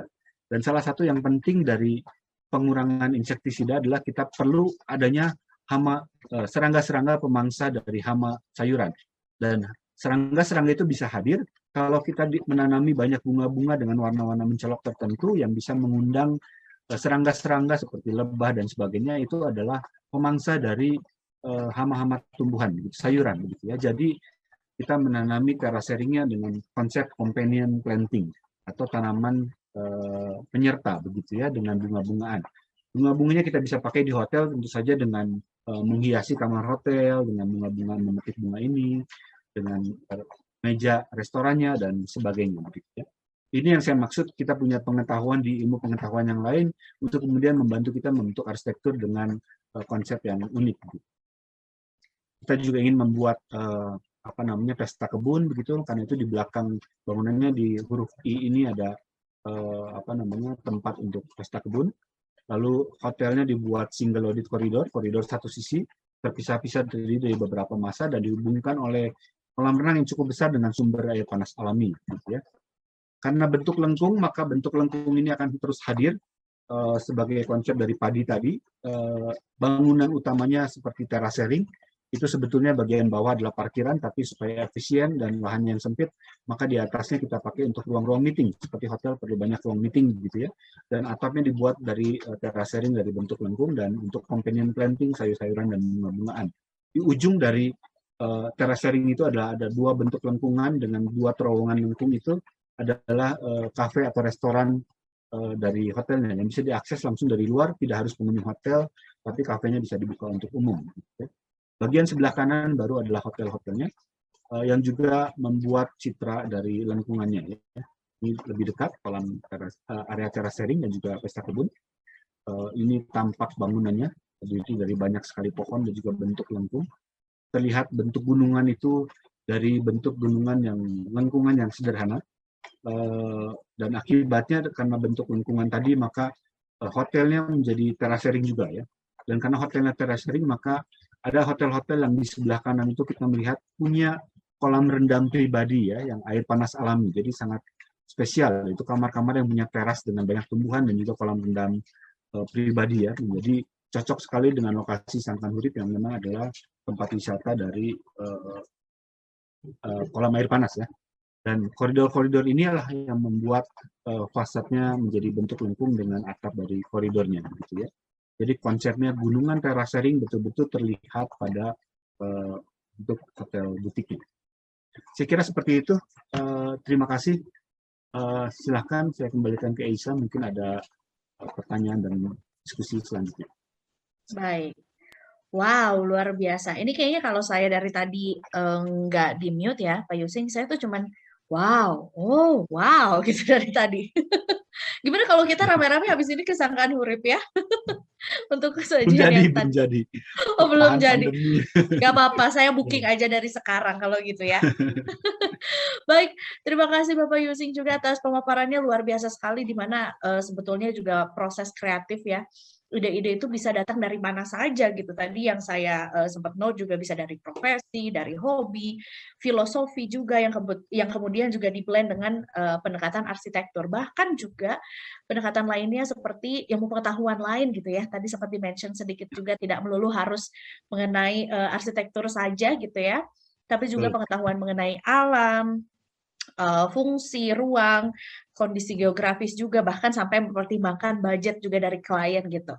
Banyak sekali yang tadi saya sempat intip sedikit ya, pertanyaan dari rekan-rekan, dari teman-teman para peserta yang juga masih hadir. Dan seperti prediksi Pak Matius tadi di awal ya, kita semakin sore semakin ramai, Pak, lihat Pak angkanya Pak. Saya mendadak deg-degan ini kenapa jadi banyak banget gitu ya, tapi kita sekali lagi ucapkan terima kasih banyak gitu ya untuk seluruh partisipan ya, para peserta yang juga hari ini sudah hadir, meluangkan waktu juga, karena saya juga yakin ini pembicaraan yang sebetulnya bisa jadi lebih panjang gitu. Ini harusnya dibikin 3 hari Pak Matius. Capek ya Pak Yusing ya kalau 3 hari ya. Oke, baik. Karena pertanyaan juga sudah mulai banyak nih ya, saya takutnya juga kalau saya banyak yang ngobrolnya juga pertanyaannya nggak kejawab. Jadi ini nanti saya akan lemparkan ke masing-masing narasumber juga ya, karena ada beberapa pertanyaan juga yang sudah diberikan juga oleh tim panitia sama saya. Tapi sebelum itu saya ingatkan juga nanti untuk seluruh peserta yang sudah hadir hari ini ya, bisa mendapatkan e-sertifikat juga melalui link yang nanti akan di-share oleh panitia. Kemudian juga materi Pak Yusing juga bisa didapatkan melalui link yang nanti juga akan kami share tidak lama lagi ya. Baik, kalau gitu saya akan langsung masuk ke pertanyaan pertama. Ini datangnya adalah dari Angga Susilo Hadi. Perkenalkan, saya Angga, katanya. Dari Studio Moin. Ini sepertinya pertanyaannya langsung ke Bapak Yusing juga. Katanya rumah cinta segitiga menyajikan bentuk ekstrim segitiga. Rumah Jakarta Timur yang sangat kaya elemen lengkung juga cukup ekstrim juga. Apakah saat purpose desain awalnya, klien ini langsung menerima bentukan tersebut? Karena saya tertarik dengan bagaimana pendekatan Pak Yusing untuk menyampaikan konsep yang tidak biasa dan bagaimana cara mengkomunikasikan ide-ide tersebut sama klien. Oke, Pak Yusing silakan untuk Oke, dijawab. langsung aja ya, Isa ya. Langsung jawab ya. Silakan. Iya, saya kira tidak terlalu sulit ya, karena memang ketika kita menggali desain, kebetulan ini adalah rumah tinggal ya. Jadi rumah tinggal itu kan sangat personal dengan pemiliknya. Jadi kita mencoba menggali siapa pemiliknya dan mencari pijakan dari situ untuk membuat gagasan unik apa yang bisa kita cari dari profesi, dari hobi dan sebagainya begitu ya. Karena ini memang bersumber daripada pemiliknya sendiri. Jadi hampir selalu, saya kira 90% ya, ketika saya mengajukan desain yang memang bersumber atau dari proses menggali siapa pemiliknya, dia langsung memahami konsep desainnya. Dan langsung suka biasanya, karena biasanya klien kan suka bentuk-bentuk yang unik begitu ya.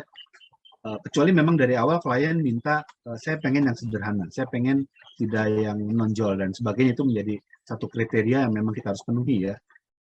Karena juga klien yang saya terima seperti itu ya. Jadi ketika kita menyampaikan ide desainnya, yang penting adalah konsistensi tadi. Ketika kita bilang bentuk tubuh lengkung, maka rumah lengkung harus terlihat sebagai rumah lengkung, dan itu konsisten terlihat, maka mudah dipahami oleh pemiliknya. Jangan kita menggunakan konsep filosofi tinggi yang dalam-dalam gitu ya, tapi tidak tercapai dalam wujud arsitekturnya, jadi gombal. Kalau saya bilang gombal gitu ya, konsepnya gombal gitu, tapi dalam wujud arsitekturnya abstrak, konsepnya tidak terlihat gitu. Itu akan sulit untuk bisa diterima.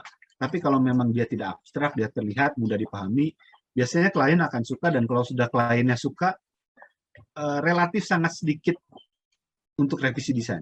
Tantangan berikutnya adalah apakah anggarannya, budgetnya masuk gitu. Nah, bagaimana kita menghemat supaya dengan bentuk yang unik, biasanya strukturnya lebih mahal atau konstruksinya lebih mahal, kita bisa menghemat di bagian yang lain supaya anggarannya masuk. Jadi kira-kira sih seperti itu sih. Jadi memang tergantung dari penugasannya ya. Oh, ternyata saya baru tahu juga kalau arsitektur bentuk itu bisa gombal juga ya. Banyak karya-karya desain yang konsepnya gombal, biasanya di sayembara atau tugas mahasiswa saya suka melihat ya. Ketika konsepnya tinggi-tinggi, misalnya konsepnya apa, bioclimatic gitu. Tapi ketika melihat kamar mandinya nggak dapat cahaya matahari, nggak dapat pencahayaan alami begitu, bagaimana bisa bioclimatic begitu ya, kira-kira begitu deh. Oh ya, Itu gombal gitu. Terlalu tinggi konsepnya. betul. Janji-janji di awal itu saya sebagai Iya, perempuan itu betul. tahu sekali tuh, Pak. Baik, oke, terima kasih. Mudah-mudahan juga menjawab ya pertanyaan dari Mas Angga tadi ya. Terima kasih banyak Pak Yusing atas jawabannya. Nah, saya akan langsung ke Pak Matius nih ya. Ini pertanyaan selanjutnya, perkenalkan dari Arina. Saya mau bertanya, apakah laptop jenis 5 Concept D ini bisa digunakan untuk membuat animasi? Gitu. Oh, oke. Dari Mbak Arina ya. Thank you Betul. pertanyaannya, Mbak. Jadi, ini saya konfirmasi dulu. Yang dipertanyakan konsep D5 atau konsep D3 yang tadi saya presentasikan. Kalau misalkan konsep D3, itu sudah capable untuk menjalankan berbagai macam aplikasi animasi. Ya, tadi kalau misalkan kita melihat di slide saya yang di belakang, itu ada Maya. Maya kan untuk animasi juga salah satunya. Dan ini juga bisa dijalankan melalui konsep D3 Easel Pro. Seperti itu. Seperti yang kita tahu juga bahwa software-software seperti ini sebenarnya melihat kembali spesifikasi notebook-nya, terutama dari sisi prosesor, grafik, dan juga RAM. Ya, tadi kita sudah lihat juga di konsep D3 Easel Pro ini datang dengan satu complete package gitu ya. Mulai dari yang tadi prosesornya ditenagai dengan yang H-series, ya generasi ke-10 Intel.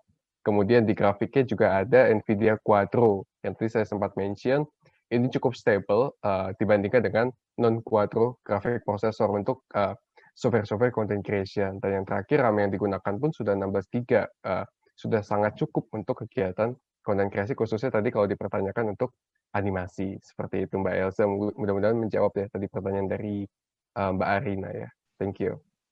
Oke, jadi memang betul ya, konsep di 3 easel ini memang compact gitu ya, bisa dipakai untuk berbagai jenis kreator yang tadi sudah disebutkan juga ya. Betul.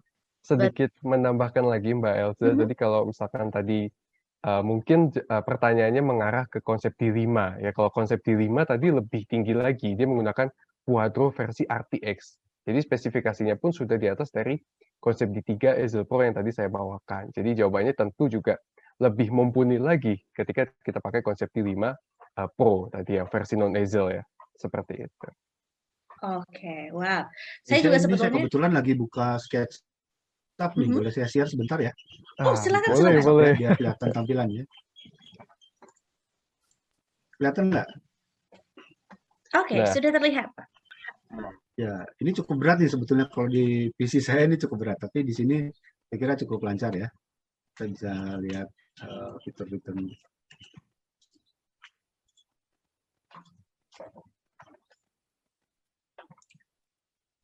Ya, ini beberapa desain yang memang sedang berjalan, yang sedang akan dibangun di Anyer ya, di tempat rumah belajar buat anak-anak di Anyer, begitu mereka diberikan tambahan skill secara gratis, didampingi oleh beberapa guru-guru ya untuk bisa belajar.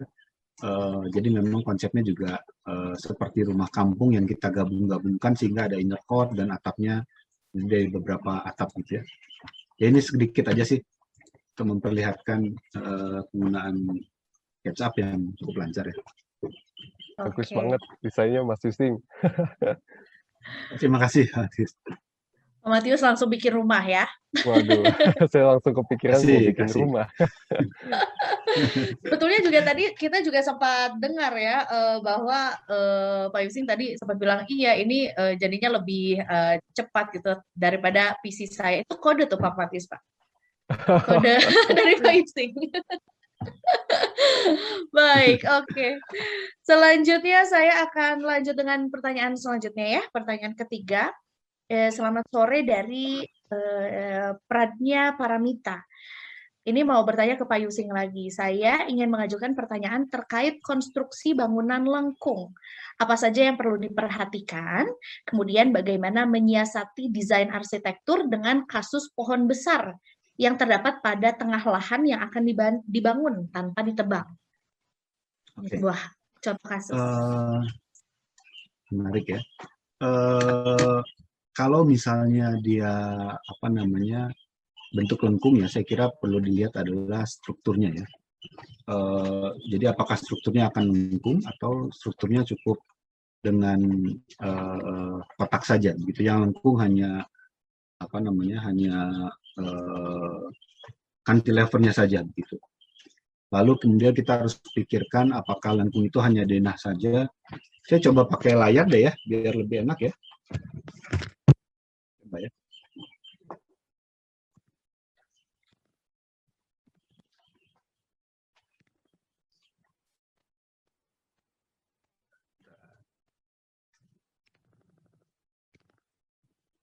Ya, ini iseng-iseng aja ya. Jadi kalau misalnya ada pohon gitu, ada pohon di tengah, kira ini tergantung jenis pohon. Jenis pohonnya penting. Akarnya dia akan menjadi pohon yang akar tunggang, atau dia menjadi akar yang dia suka naik-naik nih. Akarnya akar serabut yang cukup besar ya. Kalau akarnya naik-naik seperti ini, kita harus hindari bangunan kita sejauh mungkin ya. Karena kalau enggak, ini dia akan kena nih. Jadi kalau memang kita sudah tahu bahwa pohonnya relatif menjadi pohon yang akarnya serabut, ini tidak ada begitu, kita bisa dibuat lebih dekat ya. Tapi kita bisa membuat misalnya bagaimana si cahaya itu bisa tetap masuk.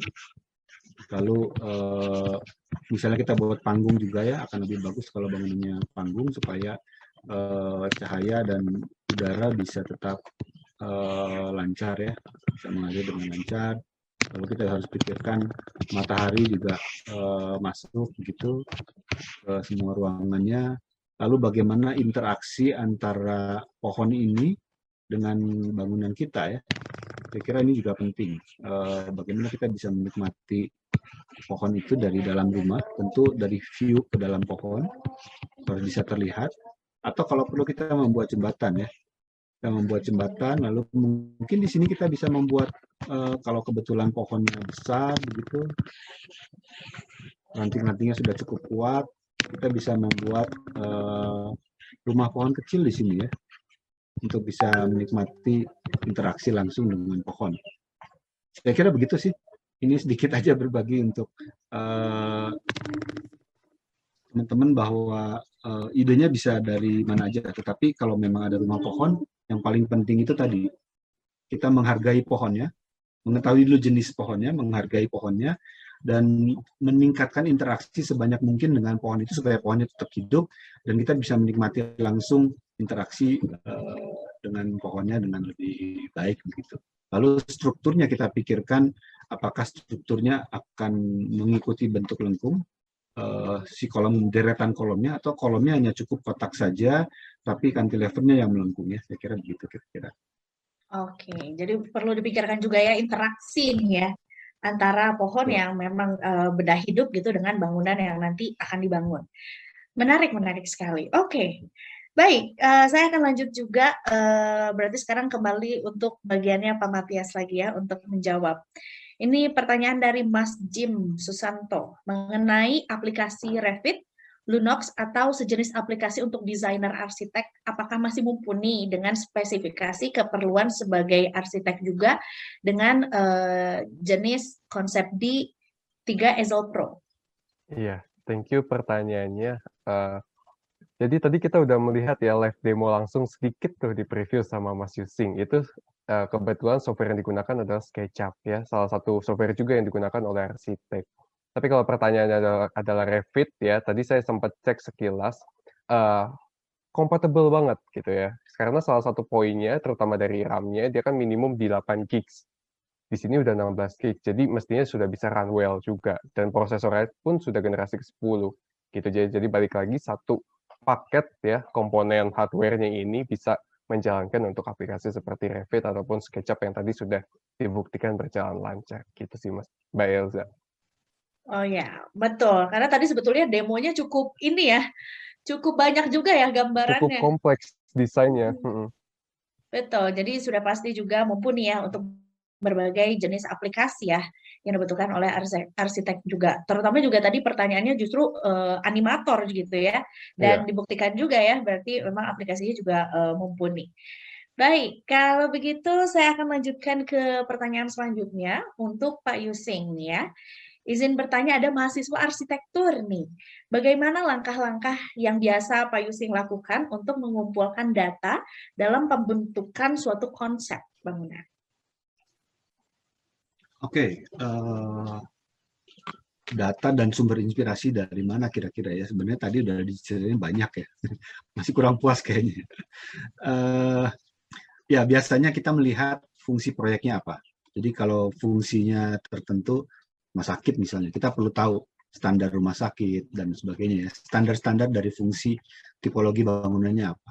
Kemudian kita harus tahu siapa pengguna bangunannya ya. Apakah anak-anak, apakah orang tua, apakah umum, dan atau personal dan sebagainya ya. Itu akan juga membantu kita untuk menemukan ide. Lalu mungkin juga kita perlu melihat lokasinya ada di mana. Kadang-kadang lokasi itu bisa menjadi sumber inspirasi kita, data. Misalnya saya pernah membuat proposal desain hotel di Belitung ya. Belitung itu kan ada di tengah-tengah antara pulau-pulau.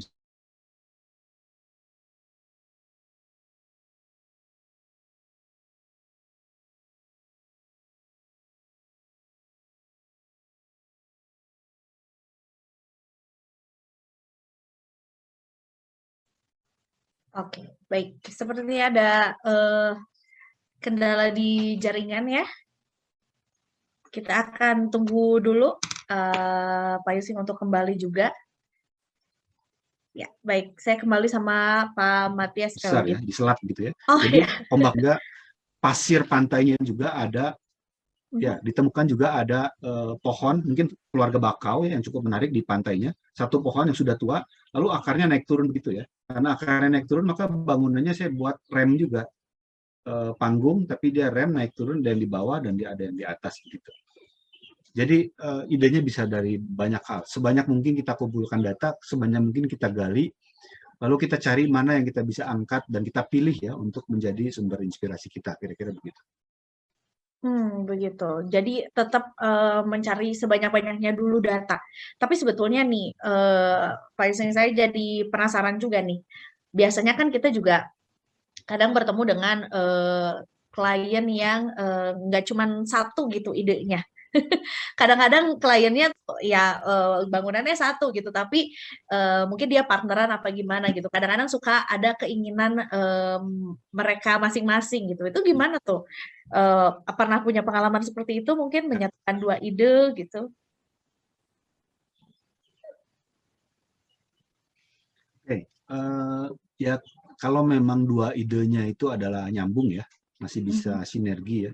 Seperti contohnya tadi yang Wika Satrian kan cukup banyak idenya ya, dari gunung, dari maritim, dari itu segala macam bisa kebetulan bisa nyambung ya. Tapi kalau memang ternyata sulit begitu, tidak nyambung atau sama sekali menurut kita kurang bagus kalau dipaksakan begitu, ya kita sampaikan aja secara sederhana. Misalnya, Pak ini seperti menggabungkan lagu dangdut dengan lagu rock sekaligus disetel dua-duanya gitu kan kita nggak enak, pusing, nggak menarik gitu ya, nggak nyambung gitu ya. Kecuali menjadi satu genre baru ya, rock dangdut gitu beda lagi ya. Tapi ini kalau dua-duanya disetel nggak nyambung misalnya begitu. Jadi cara-cara ilustrasi sederhana misalnya bawahnya bajunya pakai baju apa ya, rapih, atasnya pakai jas begitu, tapi bawahnya celananya pakai celana pantai gitu misalnya kan nggak nyambung gitu, nggak sinergi ya, jadi sulit akan disatukan dan malah nabrak, membuat lebih jelek. Jadi kadang-kadang permintaan klien juga kita harus respon, tidak harus selalu semuanya diikuti, tapi juga kita harus sampaikan memang ada hal-hal yang tidak tepat, kita sampaikan tidak tepat.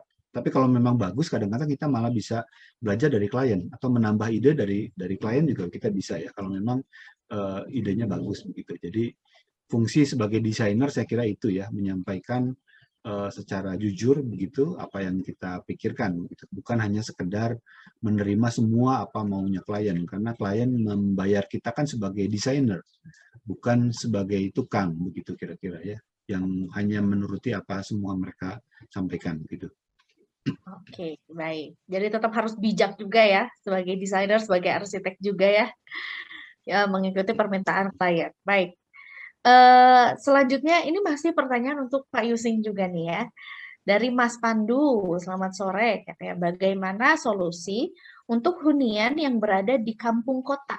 Jadi keadaan hunian yang padat, artinya banyak gitu ya huniannya dan sangat berdekatan, tapi juga ingin mendapatkan ventilasi yang baik dan sirkulasi udara yang baik juga, mendapatkan cahaya matahari yang maksimal, kemudian pandangan tidak sumpek. Nah, selain membuat taman, karena kadang-kadang juga membuat taman juga susah, dan susah menanam pohon dengan keadaan hunian yang cukup padat. Oke, cukup challenging nih. Ya, ya ini tantangan yang tidak mudah ya di kampung kota. Saya kira kita harus menyesuaikan dengan lahan yang sempit ya, kalau memang lahannya sempit begitu. Artinya sejak awal kita harus sudah berpikir harus mau hidup vertikal sebetulnya. Jadi rumahnya harus menjadi rumah bertingkat ke atas begitu ya. Syukur-syukur mudah-mudahan dananya cukup ya. Sehingga dengan kita membuat rumah yang tapaknya atau dasarnya lebih kecil, kalau masih memungkinkan diperkecil ya, dibuat lebih kecil supaya kita bisa tidak menempel batas kiri kanan atau belakang, lalu kita bisa menjadi ruang hijau. Kalau tidak bisa sama sekali ya sudah, satu sisi misalnya, satu sisi ada jarak supaya bisa mendapat sumber ventilasi dan cahaya. Berapa sih jaraknya? Ya 50 cm saya kira cukup. Kalau tidak cukup 40 cm juga tidak apa-apa supaya paling tidak angin bisa mengalir, itu menjadi lorong angin, cahaya matahari bisa masuk begitu. Dan rumahnya rumah panggung karena kita tahu di kampung kota itu sangat kurang resapan. Kalau kita buat panggung bawahnya menjadi resapan itu sangat membantu buat lingkungan begitu ya. Lalu kita sudah harus beradaptasi dengan ruang-ruang yang kecil. Maka rumahnya jangan rumah standar, tapi buat saja rumah mikro begitu. Jadi rumah mikro itu rumah yang ruangannya mikro, Kita punya contoh di studio kami di sini. Saya juga sedang webinar ini di rumah mikro sebetulnya. Jadi luasan tapak hanya satu rumah itu bisa cukup 2,5 kali 3,5 meter, itu sudah jadi satu rumah. Cukup 2 lantai misalnya, jadi satu rumah 2 kamar tidur, atau 4 kali 4 misalnya. Itu cukup untuk biasanya satu kamar, sekarang hanya bisa dibuat menjadi satu rumah. Nah, teman-teman bisa cek di Instagram #rumah mikro Akanoma. Itu beberapa karya kami yang terkait dengan rumah mikro, mungkin bisa dapat ide dari sana begitu ya. Bagaimana menyesuaikan dengan skala ruang yang sangat kecil, atau banyak sekali apartemen-apartemen tipe kecil ya. Tiny apartemen di YouTube ya, teman-teman bisa lihat di berbagai negara maju sudah sangat biasa. Profesional kerja di Paris misalnya, di London begitu, tapi dia hanya mampu menyewa apartemen di tengah kota ukurannya 10 meter persegi untuk satu rumah tinggal 1 orang 2 orang gitu ya. Jadi di situ kita bisa beradaptasi dengan ruang yang kecil, dengan penataan interiornya seperti apa dan sebagainya. Saya kira kira-kira seperti itu. Oke, baik. Terima kasih. Memang juga di masa seperti ini yang rumah mikro cukup menjadi tren yang disambut baik gitu ya. Banyak yang bilang ini rumah-rumah tipe untuk milenial gitu. Ya, oke. Ya, tapi termasuk juga buat isolasi mandiri di era sekarang sangat kepake sih. Jadi kebetulan sekali ya, kemarin beberapa minggu yang lalu istri saya sempat positif, tetapi untungnya gejalanya ringan karena sudah divaksin. Jadi saya dan anak saya yang negatif harus mengungsi supaya istri saya leluasa di rumah ya, beraktivitas ya. Rumah saya dulu belum disiapkan menjadi rumah yang bisa mengalami isolasi ya, terpisah, tapi kan menyatu. Nah, kebetulan di studio saya ada 2 rumah mikro, jadi saya bisa pindah ke rumah mikro di studio begitu. Dan satu lagi bisa dipakai untuk staf saya yang kebetulan dia baru pulang dari luar kota, keluarganya juga ada yang positif gitu, dan dia harus pulang untuk isolasi dulu sebentar, dia bisa pakai rumah mikro yang lain ya. Jadi sangat bermanfaat gitu. Wow, bisa begitu ya kalau dengan era sekarang ya. Menarik, Iya, menarik. betul. Oke. Baik, Pak Yusing, sepertinya oke, kita masih ada 2 pertanyaan lagi nih ya. Saya akan pindah dulu ke Pak Matius kali ini ya. Ini masih seputaran konsep D. Sebetulnya juga pertanyaan hari ini banyaknya memang tentang konsep D juga nih, Pak ya. Iya. Oke, ini pertanyaan dari Kanigia ya. Tadi sempat cari informasi soal laptop ini dan saya melihat ada banyak jenisnya. Bahkan ada yang G-Ezel, ada juga konsep D5, ada yang 7 juga. Nah, ini perbedaan masing-masing seri dari konsep D ini apa? Kemudian boleh dibahas sedikit mungkin mengenai harganya. Apakah semakin besar serinya, semakin tinggi spesifikasinya, atau bagaimana? Oke. Tadi dari siapa Mbak Elza? Dari Kanigia, Mbak Kanigia. Mbak Karnigia ya? Oke. Jadi gini Mbak Karnigia, jadi di konsep D ini sama seperti seri Acer lainnya ya, kalau kita mengenal mungkin ada Aspire, ada Swift. Di sana kita mengenal ada beberapa level produk gitu ya. Dari yang 1, 3, 5, 7. Demikian ada juga di konsep D. Untuk di konsep D ada starting from konsep D 3. Ya tadi dibawakan konsep D 3 Acer Pro. Tapi di atasnya ini ada konsep D5 dan konsep D7. Kalau misalkan pertanyaannya adalah perbedaannya apa? Paling mendasar adalah dari sisi spesifikasi. Ya, konsep D5 dan 7 tentunya memiliki spesifikasi yang lebih tinggi dalam hal prosesor dan juga grafik. Biasanya juga ada peningkatan juga dari sisi kualifikasi panelnya. Sampai dengan kalau di konsep D7 itu kita ada color gamutnya itu 100% Adobe sRGB dan resolusinya itu udah 4K seperti itu. Tapi kembali lagi kalau tadi kita melihat di awal ada target segmentasinya, ini perlu disesuaikan dengan kebutuhan karena mengenai harganya juga tentunya spesifikasi yang dibawakan semakin tinggi juga related juga ke harganya. Konsep D5 yang paling dekat akan hadir itu ada di posisi harga 45 juta seperti itu. Jadi ada device-nya kita sediakan, tapi kembali lagi disesuaikan dengan kebutuhan dari target user dan kreatornya sendiri. Seperti itu, mudah-mudahan menjawab ya. Oke, baik. Ya, memang kita harus tinjau lagi nih ya, sebetulnya keperluannya apa, sampai mana gitu ya. Dan nanti kembali lagi ke jenis apa yang paling sesuai dan budgetnya juga yang paling sesuai betul, gitu ya. betul, Mbak. Oke, saya tim Swift. Karena saya juga nggak desain juga sih. Oh gitu. Lebih suka mobile ya? Hobi mobile, ya kerjaan saya ya inilah webinar aja, Iya, dan oke. Netflix. Entertain ya? Entertain aja. Baik, saya akan maju ke pertanyaan terakhir, jadi mohon maaf nih untuk, teman-teman sekalian yang pertanyaannya ini belum terpilih juga. Kali ini, kembali ke Pak Yusing nih ya, untuk Mbak Jamila. Terima kasih katanya untuk materinya. Saya selalu suka dengan karya-karya Bapak dan belajar banyak dari karya-karya Bapak juga. Nah, pertanyaannya Kasih.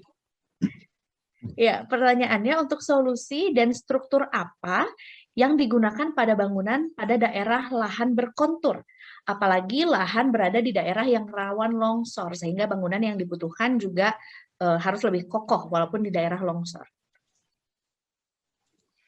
Oke, kalau lahan berkontur saya kira sudah pasti akan jauh lebih baik bangunan panggung ya. Jangan bangunan yang menapak tanah ya, karena kalau menapak tanah itu akan ada cut and fill ya, potong dan timbun, dan itu biasanya menjadi tidak stabil begitu. Dengan panggung juga relatif membuat resapan dan sebagainya jauh lebih baik gitu. Tinggal bagaimana pondasinya sebetulnya. Kita harus membuat desainnya seringan mungkin, lebih baik lebih ringan. Apalagi dengan kondisi yang longsor seperti itu, maka perlu ada penguatan-penguatan kemiringannya ya. Penanaman pohon landscape saya kira penting juga. Contohnya misalnya adalah pohon akar wangi ya, pohon yang seperti padi sebetulnya, seperti alang-alang pohonnya akar wangi, tapi dia akarnya bisa berserabut sampai 4 meter lebih dan itu memperkuat tebing biasanya. Biasanya ada di tebing-tebing itu akar wangi sangat bagus begitu ya. Atau kita tanami pohon-pohon bambu di tebing yang lebih di atas dan sebagainya begitu. Jadi pepohonan juga menjadi penting untuk penyetabil dari longsorannya. Tapi kalau ternyata longsoran memang sudah parah, tentu ada solusi-solusi teknis yang lain dengan teknologi-teknologi yang baru, misalnya memasang geobag ya. Geobag itu karung pasir, tetapi dari lapisan kalau nggak salah plastik HDPE yang berlubang-lubang sehingga dia masih bisa resapan dan bisa ditumpuk seperti bronjong begitu, tapi dia karung-karung pasir, lalu kemudian diperkuat ya. Ada pemerkuatnya itu akan membuat longsorannya tebingnya menjadi stabil, tentu jauh lebih mahal. Nah, strukturnya nanti disesuaikan dengan hitungan sondir tanahnya, itu bagiannya orang sipil biasanya. Dan kemungkinan besar kalau beban bangunannya cukup tinggi, maka harus membuat pondasi yang seperti apa namanya, yang menancap dalam ke tanah ya, pondasinya ya, bukan sekedar yang telapak, karena telapak bisa bergerak ya. Pondasi yang relatif lebih dalam, yang seperti tiang pancang atau dan sebagainya, atau sumuran begitu ya, atau straw pile begitu. Sangat disesuaikan dengan hitungan dari kekuatan tanahnya, kira-kira begitu. Kalau arsitekturnya, saya kira panggung tadi yang sudah paling tepat lah untuk lahan berkontur, karena kita bisa menyesuaikan ketinggiannya tanpa harus menimbun dan memotong daripada tanahnya. Mudah-mudahan menjawab ya. Oke, baik. Terima kasih banyak Pak Yusing juga atas pemaparannya ya.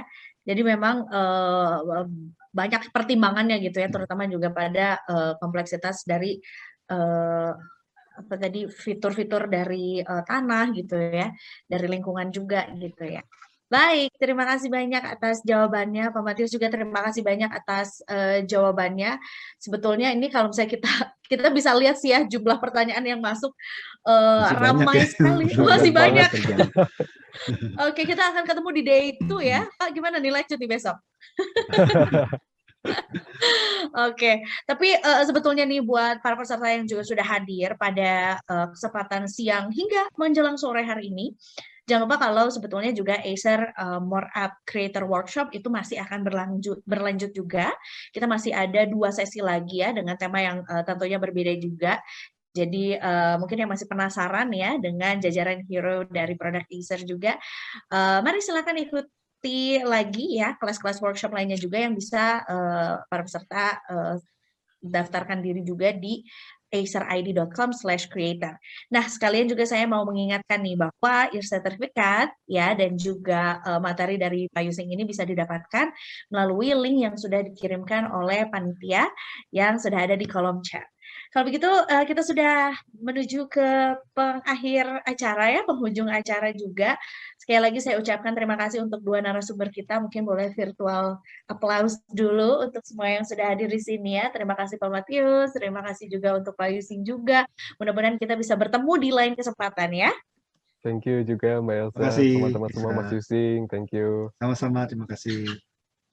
Baik, kalau begitu akhir kata saya Iza Mafira mau mengucapkan terima kasih banyak sekali lagi untuk para peserta.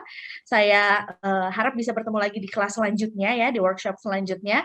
Dan mohon maaf apabila ada salah-salah kata. Kalau begitu, waktunya saya untuk pamit undur diri. Dan selamat sore, sehat selalu.